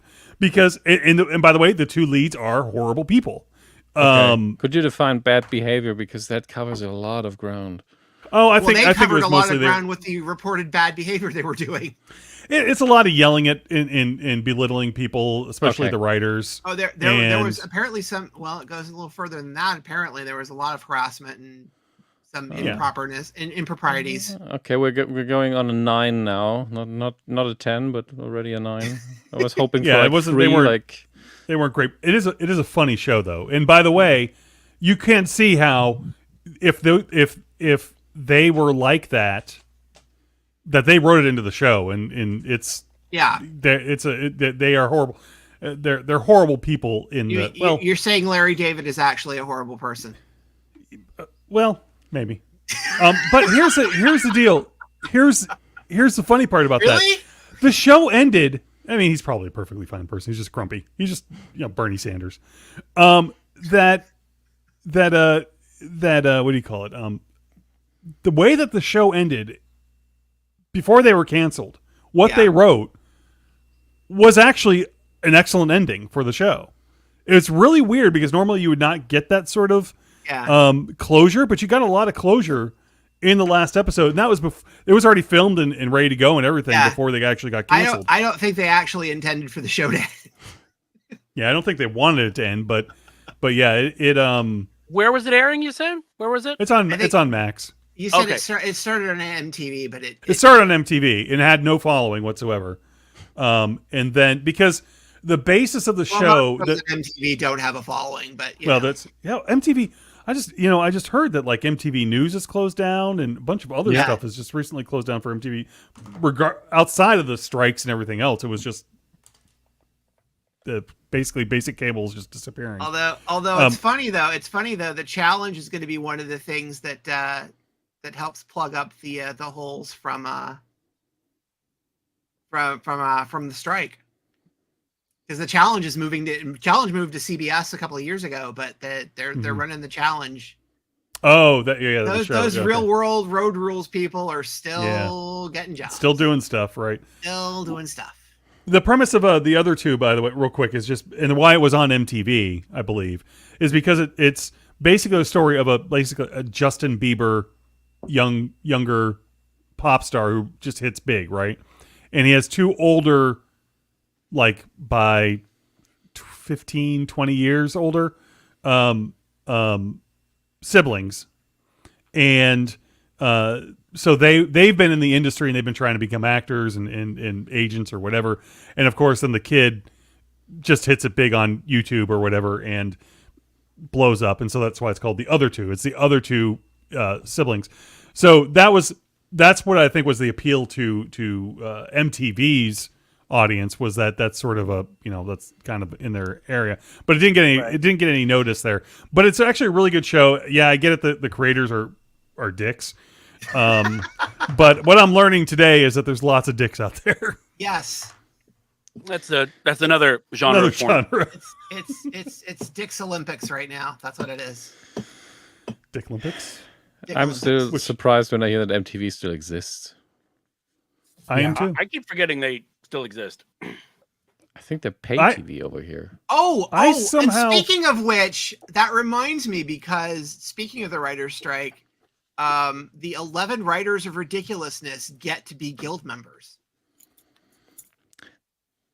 That doesn't sound like the writers of a show. That sounds like you are a writer of ridiculousness. Yeah, because that is the only thing that runs on MTV now.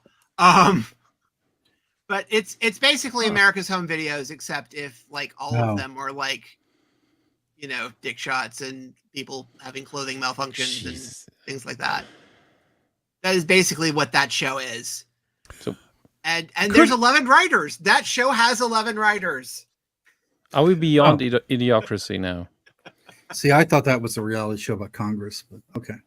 Well, also a reality show about Congress. No, that's Wild and Out.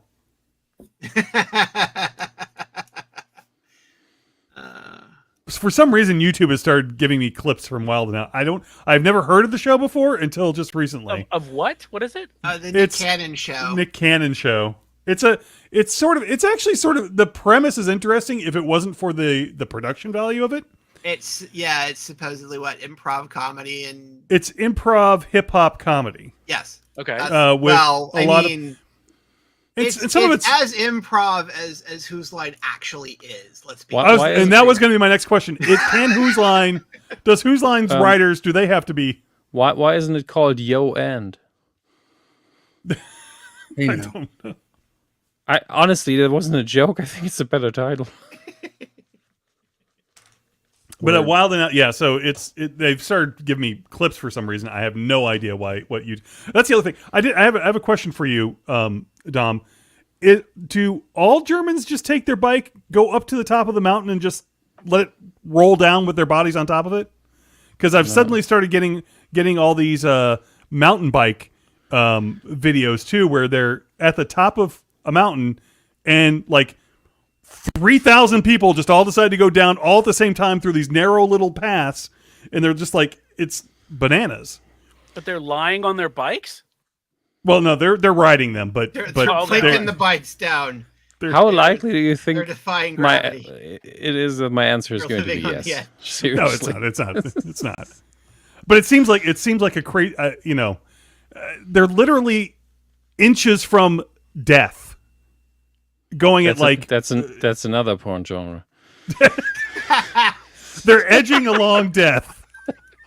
Inches away from death. The little But death. yeah, it's Not faces of good death. It's kind. the nose of death. It's a nose to death. they show It's a YouTube chin to offered death. offered me up one. I was like, oh, this is really insane and crazy, and then That's YouTube. there's just more and Oh, more. let's watch this one and more video. of those. Yeah, you watched it one, and you know what? It's like what was it? The comedian who said, I think it was Sean Locke. Maybe it was like, you have to be careful what you say between like June and November, because if you express interest in something, that will be your Christmas present. So you expressed interest in this one video, and YouTube went, "Oh, hey, he's into this now." But my point is this only seems to be taking place in Europe. I have not seen any single one that seems to have been taking place in the U.S. or Africa or anywhere else. It always just seems to be Europe. Europe is a bit bigger than Germany, but do you guys even bike that much? Well, not us personally. Fair enough. Fair enough. Have you Not- looked at us? Not Do we downhill. look like people that are no. biking? You're not really a biking nation. Let's put it like that. Yeah, it's. It depends where you are. I mean, Sure. Yeah, in exactly. certain cities, Yeah, but you Certain will always cities are find certain great. cities. a lot Yeah. more of the Northeast and West Coast Yeah, that makes sense. and I mean, we Southwest. could. I mean, you wouldn't bike through Texas. We could phone our biking no, friend, but they're no. We could would be phone bad. our biking friends. yeah. I have a friend who rides a bike. We could call Rox. Yeah, true. Sure. Rox is the one. Rox is the Rox is the one.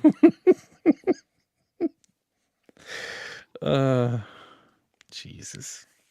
Yeah. But I have a lot of friends who actually do ride a bike as a hobby, and pretty weird stuff as well. But they're not going up a hill and doing inches of death. Not stuff. with the bike at the same time. They're riding a but bike and doing weird stuff as well, or weird stuff on the bike as well. That's separate. Both are true. Okay. All right. Just checking. Just checking. Woo. So, Oh. you know what this? I don't know why. Oh, I did that in suddenly- GTA. I know what that is. Yeah, in America we do that for fake. No, I'm reminded of that We pay Rockstar for that shit. cheese rolling race Yeah. that took place in the UK, where the Where Simon Pegg female is winner from. of the race knocked herself unconscious and woke up to find out she had won. Isn't that the town where Simon Pegg is from? Is it? I think so. I think he said in an interview once. Might have been a joke though. It's true. You can't trust those jokers.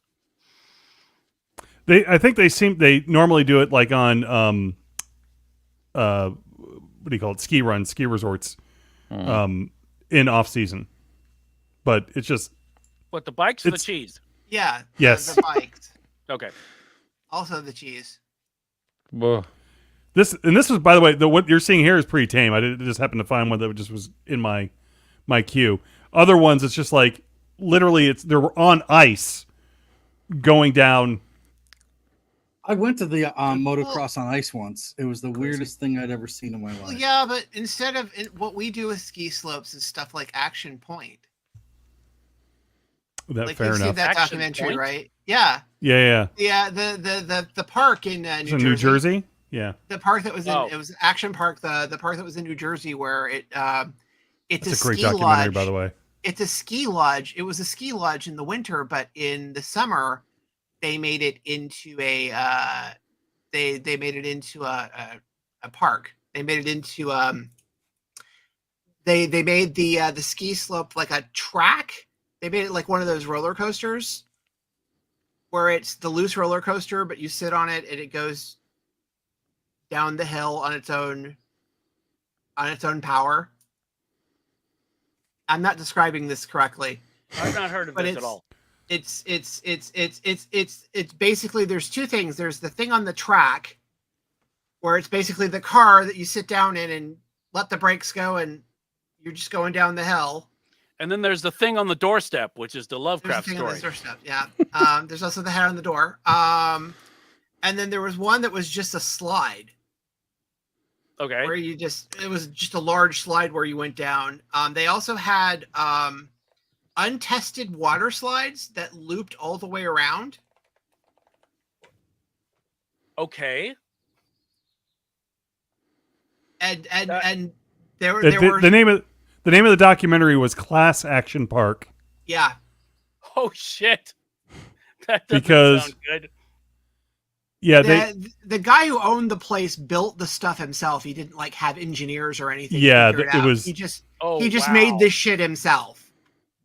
Okay. they what is it? The Colorado River here. I can let me share this with you guys. The Colorado River ride, which is just what do you call it? Again, what Tuffley's saying, they It's a basically cart on said- a hill. let me just throw a big tube. That's the wrong one. Hold on. A big tube down some trench we've built, and maybe things will Killed. stick. Well, yeah, that we dug. I don't know. Again, Kill the trench. They basically made a slide. that's not the right one. Is that the slide? Take a look at the last link I put in, because I had to think of a German thing, Rodelbahn, which I think is what you mean. Ah, yes, this is it. Except this one was probably engineered better. Here, I'll share. Probably. Present. Source Oh, that file. would, if it's engineered at all, then it's not that. Right. If it's engineered at all. No, he literally built these things himself. Is that the same guy who built the submarine that got squished in the ocean? Oh Yeah. Jesus. Although probably the same idea. Yes, it's So- basically so- that. Basically this. Yeah. But what? So what? You have water slides that do loop to loops? Yeah, they do full loops. Yes. How the fuck does that even work? It's enclosed Physics. water slide. It's an enclosed water slide Oh, okay. that does loops. And there's a reason why you don't want that. Yeah, Well, many. yeah, I could just see, especially if it's engineered badly, you have enough, oomph to make it up here, and then you get stuck. The Well, thing that's is, what the water's for, Widge. And if the water's pressure is too high, yeah, you go around and you smack yourself silly going around.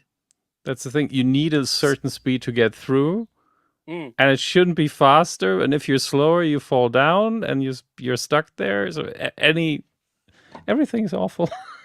Wow. Yeah. They had like the river speedboats Yeah. on a lake that had electric wiring underneath. Okay. There you go. There's the. Mm. Yeah. So There you go. Oh in my. the That's- footage, yes. That's right there. Right there. Yeah. That's your. Wow. That's your shot. That New Jersey. somehow. Wow. New Jersey ingenuity. Wow. You know, we have I gotta we watch this haven't. documentary now. You probably Oh, it's have, great. You probably have safety regulations and institutions who check these things. Just to put it this way, they made a fictional version of this with Johnny Knoxville in it. Yeah. So here's this thing. So by the way, I think actually on this is a thing that someone died on. Yes. Sure. Because So, Okay. Tom, that's the thing you were showing us, except This is made of- precisely. you see the lack of the walls. I see a lack of a lot. Yes. and they never Do you cleared see what could go wrong there? Everything. Yes. they never cleared the rocks away from out No. around it all the way No. around. So No. Oh, wow. yeah, it was crazy. And it stayed open for years. It stayed open for 25 For years. years. 25 Holy years. Shit. Well, it's New Jersey. They don't care. Wow. As long as they put on the Bon Jovi and And- rock out, they don't care. And what was it? I've seen they have retro commercials that you can look up where they have like this going on, but also Oktoberfest. No. And they have, yes, I know, but they have the No, you don't. they have the they let the folks the folks take the beer from one part into the other, Sure. and that's good for safety. Wow. Yep. Oh, Holy God. shit. Wow. Oh my God. Yeah. Did you see how it only showed how they went up, not how they went down? Yeah. I think Wow. that's official footage of. Mm-hmm. That's Okay. insane. And of course, the best part about that is Jersey guy at the end going, "Yeah, yeah!" So- You almost died, for- dude. Just for the record. For our listeners who are unable to take advantage of Viewing. yeah, let's just say that it was okay. Imagine this is supposed to be like, some kind of a water slide, Aquatic type attraction. situation. Yeah, Mhm. but what we saw was more akin to a magic carpet attraction. Yes. Yeah. In that they But not were the airborne virtual and- Yeah, This one involves actual gravity and physics. a whole new Do you have this? And it was all very- concrete. if you guys concrete. have this God. very, very old joke about the boy who's riding his bike and he's saying, "Look, mom, without hands," and then, "Look, mom, without teeth." Yes. that is that theory. Yeah. That is the place for those kids. we often They made a place for those kids to go. And grow we up. often marvel about the fact that we survived childhood. Yeah. I think that's just asking for it going to that park. I mean, you went to Point Mallard, didn't you? I mean, yeah, but they didn't have anything like that. Shit, they had a wave pool and Yeah, I don't yeah. wanna- Those early years of the wave pool those early years of the wave pool were not. Those were people getting- experimental years. Were people getting sucked into the machinery? I mean, I don't. Part of it was that people were getting pulled further back toward the deeper edge. Okay. So they had to tweak it so that they had to keep tweaking it so that people wouldn't get pulled back to the deeper end. Okay. So like if you're on the shallow end and you get pulled back, they had to tweak the waves so that people didn't get pulled back, that kids didn't get pulled back to the shallow end and then suddenly find themselves unable to get back. To get back further. Because the way the wave pool works is if it's too strong, they'll pull people from the front to the back. Yeah. And especially if you're on flotational devices and you find yourself in the back pretty quickly, if it's not done right. The back being the deeper section. The back being the deeper section. Yeah, where the waves are coming from. Where the waves are coming from. So if you're a kid and you've got floaties on and you end up at the back in like a very short time, that's bad. Oh man. So You can see you can watch that, by the way, Widge, on Max. It's on HBO Max. Cool. Or just Max. There's also or a just defunct HBO. land about that as well. There's also there is. There's also a defunct land about that particular park as well. There's a YouTube channel called Defunct Land, and it's mostly Disney stuff. Nice. They do occasionally venture away from theme park. I think the last one he actually did that was the theme park thing was the Garfield ride, or it might have been the Wiggles ride. It might have been the Wiggles Dark ride, but it's the Wiggles mostly Dark Wiggles. Ride sounds like a Wiggles terrible euphemism. Dark. But it's That's another genre. porn. it's basically theme parks or specific rides. Or he did a really good one about the fast pass, about the lightning passes, which is really great. But it's a YouTube channel called Defunct Land. I think they also did one about the so there was some the Six Flags, I think it was. Yeah, in it was Astro World in Louisiana, right? in Texas. In I'm Houston. thinking of the Now, there was, I was thinking there was like a Vice abandoned episode about the New Orleans Six the Flags. one that's maybe that was it. Maybe that's what I'm Yeah. thinking of. But Where he- because it went under because it was scheduled to open and then Katrina hit and then it just Yes. never and that was the last. It never opened up again and it just been sitting there, still sitting there. Defunct Land did one on Astro World in Houston, and the many hands that went through, because it was an adjunct to the Astrodome. It was supposed to be part of the complex that made up that arena. So that's a good channel. Oh, And- the world. the world theme parks. No. No theme parks. No. I'd rather not. I'm waiting for somebody to do Opryland. I'm surprised waiting he for hasn't. somebody to do the Opryland doc. I've seen some articles by the folks who will, go to abandoned places, Yeah. and I've seen what's left of like the Grizzly River Rampage and stuff Yep. like that. It's very sad. Yep. But I think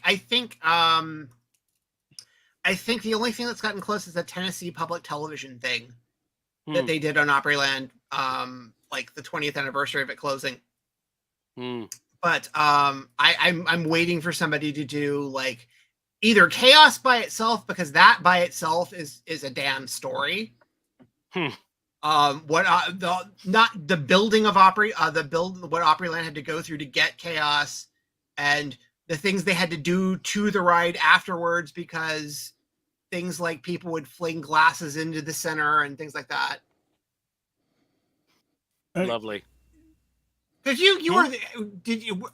Widge, were you, when you did Chaos, if you went to Opryland, did you do Chaos? Yeah, I don't fucking remember I mean, I remember it now that you've mentioned it. So there's but there's the original version with the clock. Do you remember Okay. the original The hell is version with Chaos? the clock? Yeah. It's Chaos is a dark coaster. Yeah. Okay, I thought you were just asking which. Did you do Chaos? And I thought the answer must be yes. It's always Yeah, yes. That's the harder version that we have in America of popcorn. But Chaos was a dark coaster ride at Opryland, because Opryland, the people at Opryland, it had occurred to them that kids don't really want to come to a park about country music, so Yeehaw! Weird. they Kids wanted these to, days. they wanted to make a ride that would at least get young people to actually come to their theme park about country music. Why not say it's a gun-free zone? Maybe they will feel safe for once. Sorry. No. No, But that's predates that. so they created Living this I in know. dark ride, America. and the dark Pew, pew, ride pew. originally was a concept around fractures in time and clocks and things like that. And Oh, originally, the build up to the ride is you're going, or once you enter the show building, there's this big screen that's a clock. Yeah, I think I And remember then that. Yeah. the drop happens, the clock breaks, and all these effects happen. Yes. Okay. Yeah. Okay. Got it. So that's the original version of Chaos.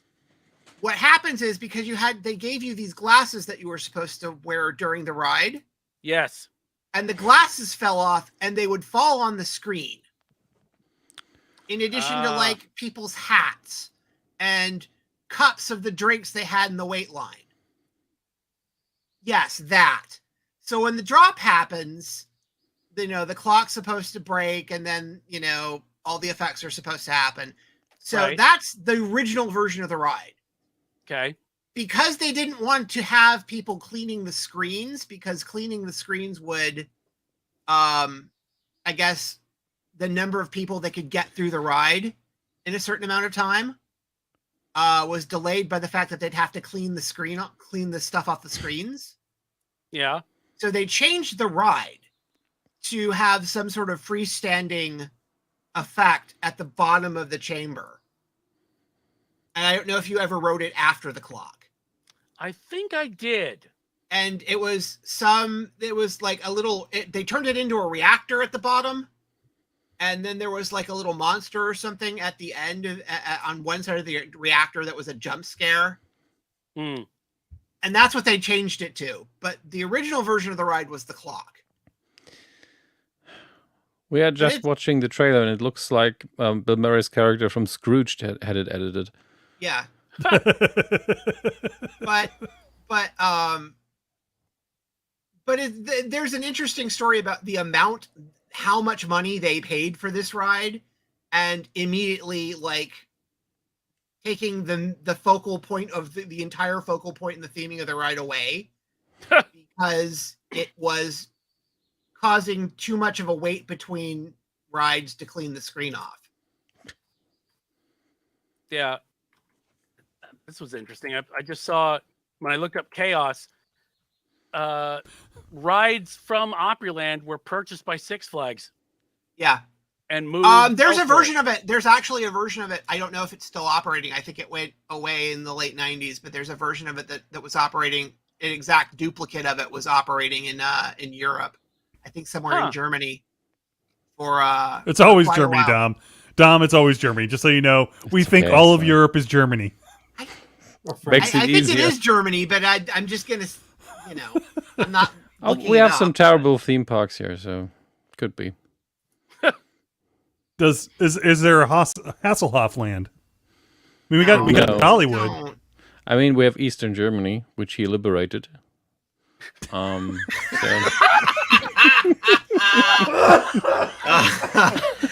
When the Baywatch lifeguards stormed the beaches. no, he sang Wow. at the wall, Yes. and that's the longest running joke that he alone got that wall to come Oh, down. he had help from that car. Yeah, no, Was he it smashed people through it. Those Was it axes people were People those trying to axes- get out. Wait, let those me axes were really trying to hit him. let me find you the podcast cover we did when we did a show just on him. Oh God! Is he still around? He's still around, right? You know, I was Still with us. amazed. I was amazed when we went to Vienna and went to a record They have store in any Vienna sausages? that sold concert tickets, right? Yeah. And I was excited because we found out Leonard Cohen was playing, so I bought Nice. tickets to Leonard Cohen, right? Nice. So we go, and it's absolutely insane trying to get there, and it's nuts. I'm like, wow, this is great. All these people are here to see Leonard Cohen, and the guy at the theater is like, no, David Hasselhoff is playing across the street. And he points to this theater. I go, and I don't remember the name of the theater, but it's like a theater where Mozart first presented the magic flute or something, right? It's like this, like, what the fuck, right? So I'm like, wow, that's crazy. So we get out and it's still going on. I'm like, is he still playing? And he's like, yeah. I go, man, that's got to be crazy. And he goes, hold on. So he gets his radio out. And radio his thing. He goes, go to the door. The man will let you in. You can stand in the back and watch a little bit of the show. So, and of course, my wife is shaking her fucking head, like, why the hell are we doing this? And so we're standing in the back, and the guard's very careful to make sure we're not going anywhere. Right? I'm like, I just want to see like 5 minutes. I can't do more than did this. Did right? he do Hallelujah too? Oh, Jesus. No, he was in the middle of like wow. It was some like Rolling Stone medley or something. I don't know. But we were there for like 5 minutes. And That's like, exactly what he did. yeah, and the That's guard exactly and the the liberation and the they're guy, talking about. we're leaving, and the guy's like, "Is he like this big in America?" And I said, "No." I said, "Do you know how big Kraftwerk is around the world?" And he goes, "Oh yes." I go, "That is how big Hasselhoff is not in America." Yes. And he started laughing. I go, you know, he's kind of thought here as sort of like, you know, what we call a B actor, or, you know, somebody that's not super great. You know, I said, he's kind of like a Werner Klemperer action hero. I think I just started laughing. Right. And he goes, oh, okay. So he's popular, but he's not super popular. I go, exactly. And he goes, no wonder he plays here all the time. I go, exactly. And the taxes. So, Oh my God. What I love about this artwork that Dom is sharing with us here is the SpongeBob in the background. Yes. Yeah. I want to know the story of the SpongeBob in the background. Why? He had a cameo in the SpongeBob movie. oh, that's what I wonder if that's from that. true. Think of everything, don't you, Dom? Think of everything.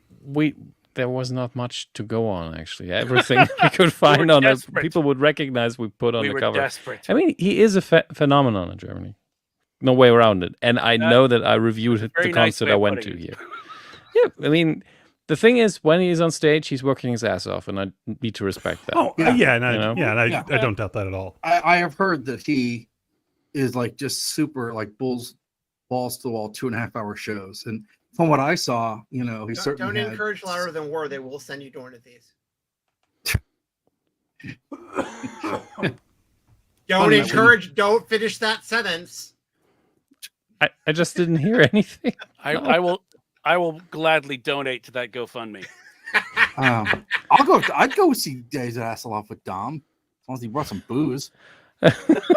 Who? Hasselhoff or Dom? Dom, Yes. Who has to bring the booze? Yes. doesn't matter. The last link I sent, this is the seminal, for me, or the most important TV performance he ever did in 94. He covered a German song. You don't need to listen to it, just mute it.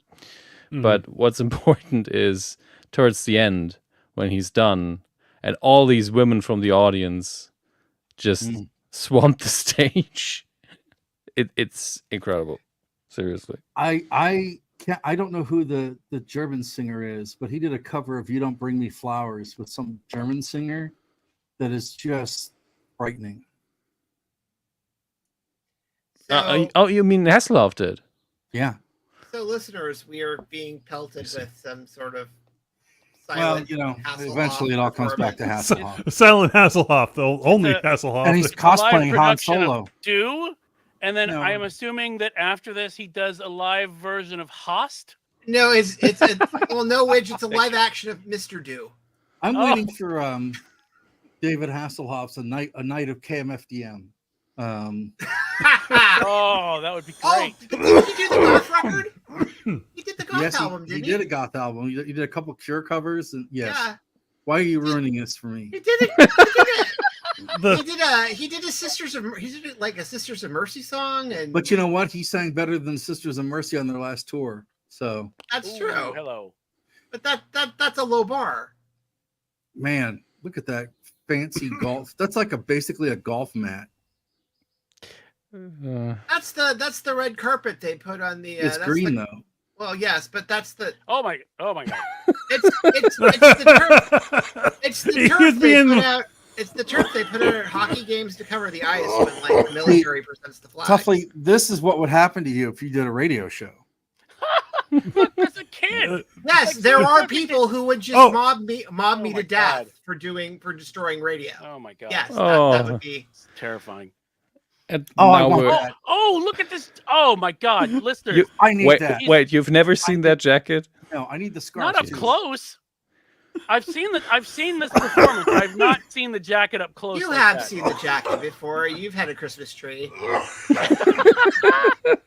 It's a So, goth Oh, my. Christmas tree. Widge, your wife has a lot of free time. She needs to make me that. Oh my god. They made you at some point string lights on things, and you didn't have thoughts. There were about 10 That's guys another at the concert genre who of had a jacket just like that one. And each of them thought they were the only one. It's hilarious. That is like, wow. Yeah. It's a lot. Okay. It's a lot. It's a lot to that's some process. stuff. Hey, So we should. I miss tackle it Leonard slowly. Cohen. Let's put it like that. Man, I'll tell you, each time I've seen him, he was friggin' amazing. So I believe it.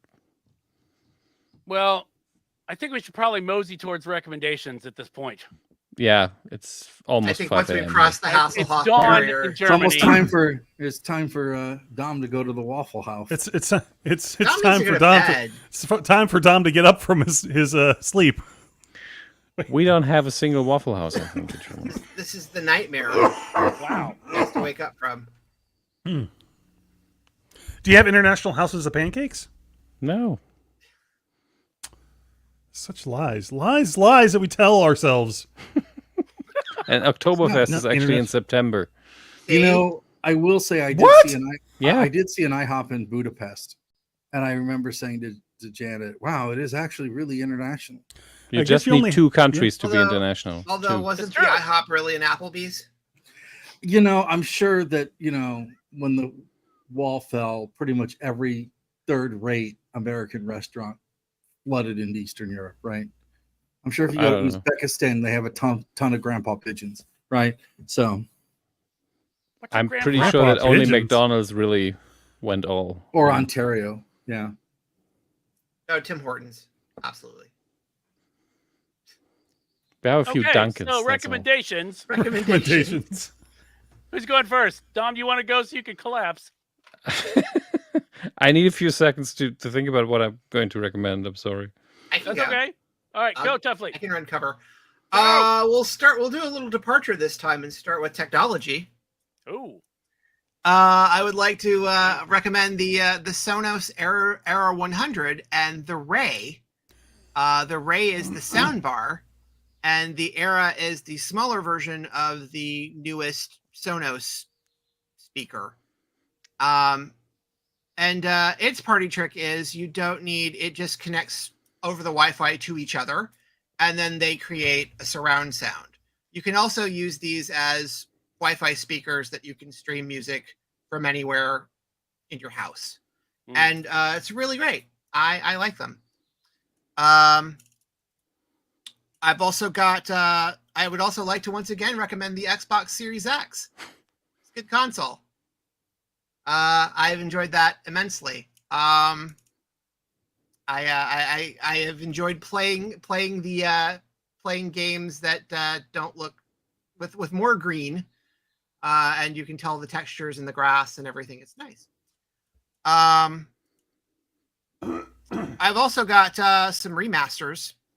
I've got Mad Lib's Shades of Blue, which is Mad Lib's.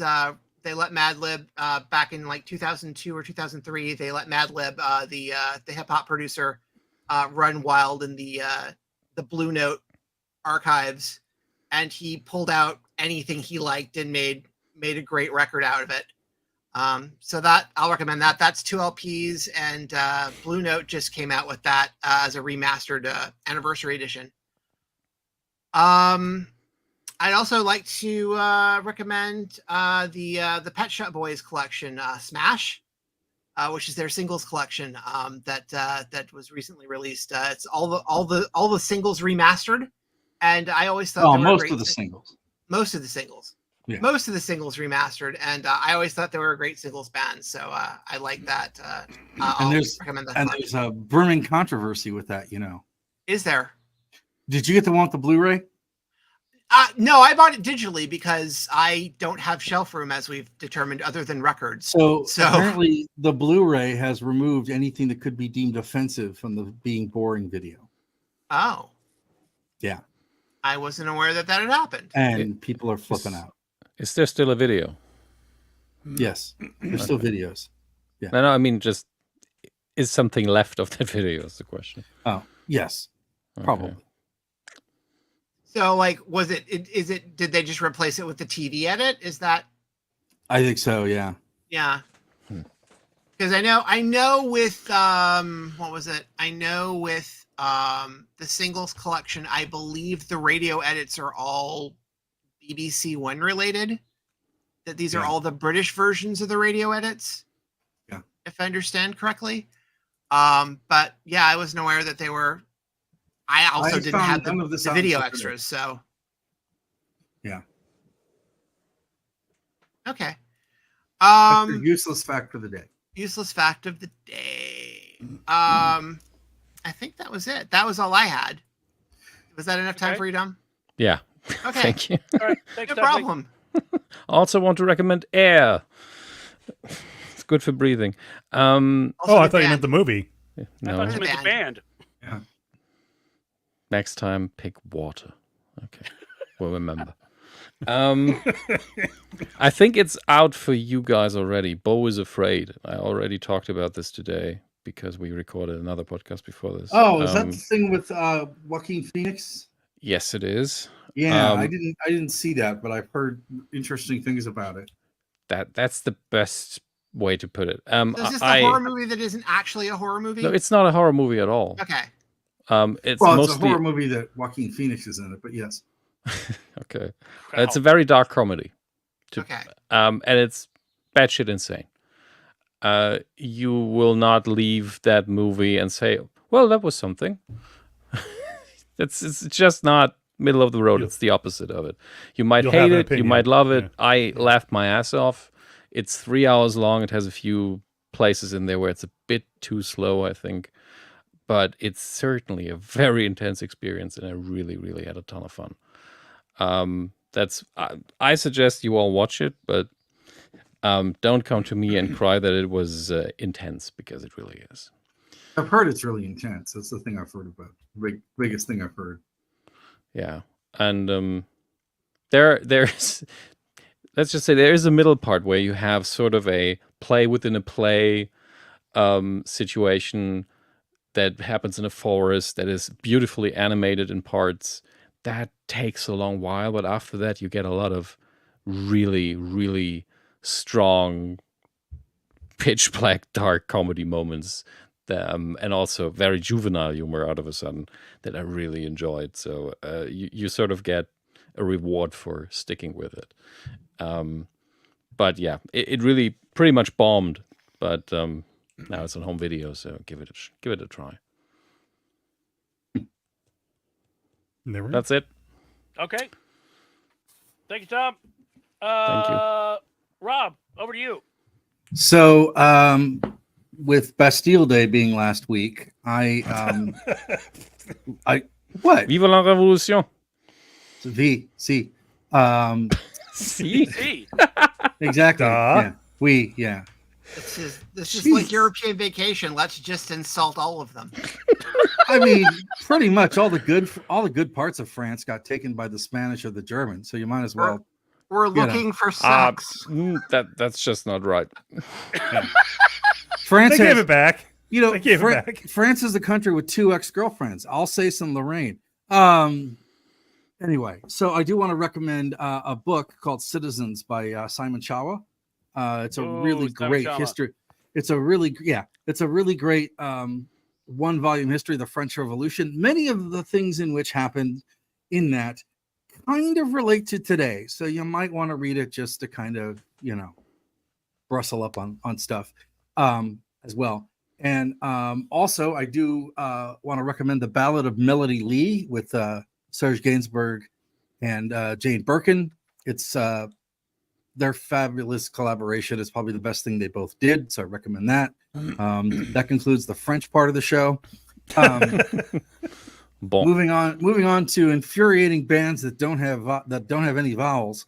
There's a band called Bedroom, and it's basically BDRMM, right? But they have an album called I Don't Know, and That's another genre of porn. They do this whole like really cool. That's a different French film, Widge. Shoegaze type. Right. They have this whole shoegaze thing going on that's pretty fantastic, and it's great. They're from Hull, so I recommend that. Also, somehow I was completely unaware that this was coming out, but there's a new Cyrus album out called Ata. Oh yeah, they just dropped that one. They just dropped it, and now we're getting a new Explosions in the Sky record. So it's Yep. like a paradise. And they're all long songs, which is fantastic. It's really good. They're touring with an orchestra. I wish I could see them, but they're only doing like 5 dates, so that really sucks. Also, I want to recommend. I don't know if Tuffley has already talked about this or not, but Sparks, The Girl Is Crying in Their Latte. We talked about it a few times. I saw Sparks in Kansas City last week. They were the first concert I saw out of the pandemic, and it was euphoric and amazing. And this time they were just as good, and they were funny. And Russell forgot song titles and was introducing the wrong songs. It was the whole night. It was great. And then he started making up songs that weren't his, just to be silly. But they were fantastic. It was sort of a palate cleanse for my weekend. So I do recommend that. And also there's a brand new record from Sleepy Kitty that is out. So if you want a nice sounding summer record, it's called Blessing Curse. It's kind of got the whole like Sound of Summer, Wall of Sound thing going on, and they're pretty great. So they did an EP of Hamilton songs too a couple of years ago that was fun, and they've also done a recorded version of Rhyme of the Ancient Mariner that is also pretty interesting. So yeah, check those cats out if you can. And yeah, I think that's. Oh, you know what else? Tuffley, did you hear about the 20th anniversary Blu-ray of Doctor Who? Oh yeah, they're coming out with a 60th anniversary set that's got the whole new series on it through Jodie, and then it's got they've got 5 figures. Yeah, is it? Yeah, of all the new series Doctors. Yeah, but then they're also putting out season 20, which has the 5 Doctors and a couple other stories, and it's 9 discs. Yeah, So, I was wondering what season they were actually going to stick 5 Doctors in, and also how they were going to try to convince me to buy 5 Doctors again. So it's gonna be insanely. It's 9 discs of stuff. yeah, I don't know. You can just borrow mine and rip it. I mean, hypothetically. Well, I've Legally got the one with the Tennant commentary on it, and that's kind of the only reason I bought it. Yeah. It was the DVD. The last version of this that came out is the DVD that has the secret David Tennant commentary on it. So Oh, Jesus. Yes. Sorry. No, it's fine. I just rebought the new Who on Blu-ray, so I'm pretty pissed. yeah. Well, I know. mean, I believe this is the collector set. The new Who collector set is Blu-ray. So this would Yeah. be a new. Yeah, but it's newly remastered. Yeah. At least it says so. And well, 100. I've already got them. I'm not rebuying these Yeah, I'm damn not- things again. Well, I don't have. I think starting with Matt Smith, I bought them digitally, so I don't have the hard copy of them. Mm-hmm. So I might want to do it for that reason. And But are there little toys that come with it? yeah, they're little come- they're little figures. Yeah, it comes with everyone but Eccleston. He's not appearing. Oh, But he will- he's in the But he picture. will come to here. your house and berate No, he's you. in there. They've Yeah, got an Eccleston figure. Yeah, I know. I was kidding. He'll come over and berate you. That's fine. He Which can- is- I need that from if he time to does time. if he does what he did at Dragon Con, spends 20 minutes talking about Joy Division, I'm fine. So Yeah. Oh, we have to that have- was great. By the way, remind me next time I see you to tell you about the longer conversation after. Yeah. Okay. When all we did is talk about Manchester music. Oh my God. Anyway, I have some questions for Jody about Sheffield next, so we'll be ready for that. Anyway, Those are so questions she can answer. I'm sure she's going to talk all about Cabaret Voltaire, but that's it for me. Sorry to wander off onto. I should also mention, and this is the part where recommendations interweave. But Widge and I both have radio shows on Louder Than War Radio. So you should listen to those on the new Bose speakers and Shenanigans and 8-track or whatever the hell it is that Tuffley just recommended. So there you go. Sonos, that's it. I forgot the name. Sonos. I think Eight-track. doesn't. I think Sonos Louder Than 8-track. War has I was a thinking of channel the on guy. Sonos, I was thinking of the weird guy in the House of Representatives and trying not to call him that. Soros. Yeah. So yeah. Anyway, I haven't tried plugging him into a network yet, and I'm not sure I want to. So, well, he invented radio, so you're good. well, Definitely get a virus. So yeah, if you get a chance, you can listen to both of those on Louder Than War Radio on Mixcloud. so that your show would be called Antics, correct? Antics. Yes, because I couldn't think of anything better. And Widge's show is Widget Sonic Emporium Menagerie and Lawnmower Repair. okay. Yeah, he has the Smiths title of shows where I just have a one word. It was a much shorter title when it was on my station, but there you go. There you go. Done. Ding. Done. All right, thanks, Rob. John, what you got? I think I'll stick with we were talking earlier about Apple TV and how they curate everything. I know I'm behind I'm 3 seasons behind on this. Well, now 2 seasons behind on it.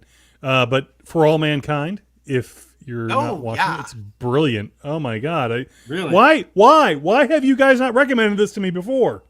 I don't understand. We want you to discover things counting on on your you. own. We want you to develop your own taste levels and enjoyment. So basically it takes, what is it, the start launching off, pun intended. Look at me, I'm comedian. Yay! The launching off point is what, 1969? Yeah, alternate reality where the Russians land on the moon first, and then hilarity ensues. No, it's actually a lot of drama that ensues, but it's brilliantly acted, brilliantly written. It's enough. It's got enough of its known reality, and then what could have been sort of type thing. It's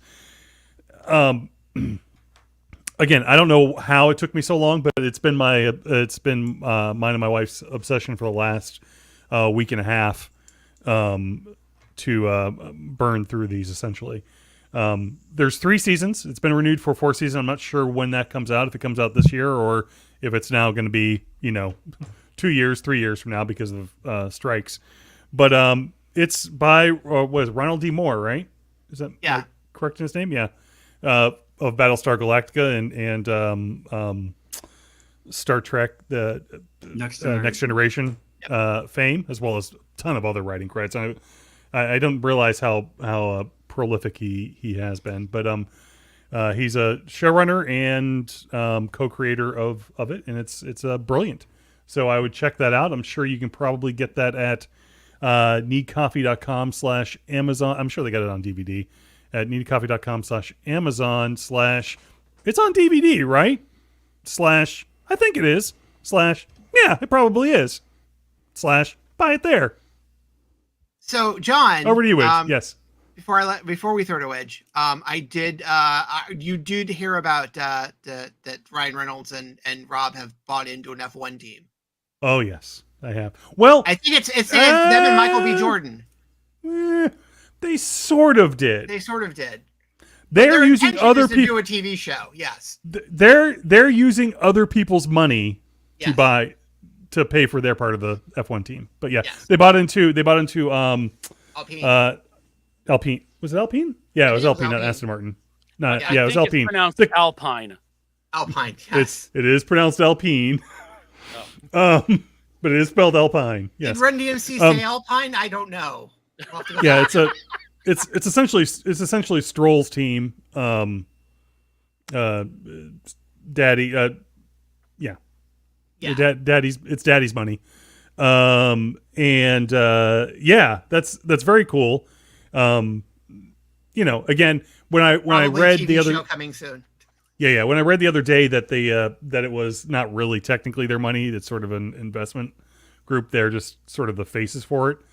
A little bit. I mean, I get it. They own a freaking soccer team, football team, at this juncture, and they're hemorrhaging. Well, some debate is I think whether this they're is because hemorrhaging they money for couldn't that. buy the Ottawa Senators, but yeah. Yeah, but I like it. I mean, and if they're going to do something with that investment, and I mean, it's a little different than having Wrexham, because you can't really. The car is going to be the car, and yes, the drivers will help, but there's only it's not. Putting more money at an engineering problem isn't always the solution, right? So it's just something to put their name on, and some other way to promote Formula One. But yeah, that's very cool, and I like it because I like both those guys, but also it's a little bit generous to say that they've invested their money in this. It's not really all their money as much as it seems like it could be. But anyway, yeah. That's cool sports news. Cool. I'm sure you can get replicas of those vehicles over at neatcoffee.com/Amazon/F1 car replicas. You probably can, but I will tell you that in general, John is absolutely correct in that if you go to neatcoffee.com/Amazon, you will wind up on the front page of Amazon like you've gone to the front page of Amazon, because you have in fact gone to the front page of Amazon. It's one of those rare situations in which something works as intended and is real. So for my recommendation, I just discovered today, in fact, that Criterion for their October release schedule has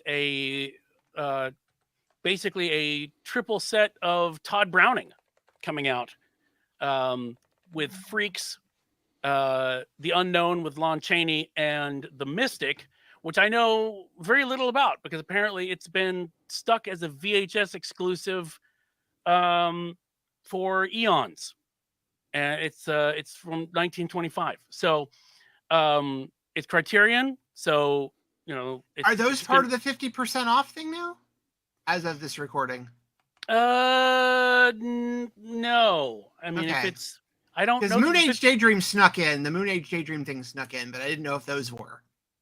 Yeah, I don't know that the 50% off is still happening. Okay. But regardless, they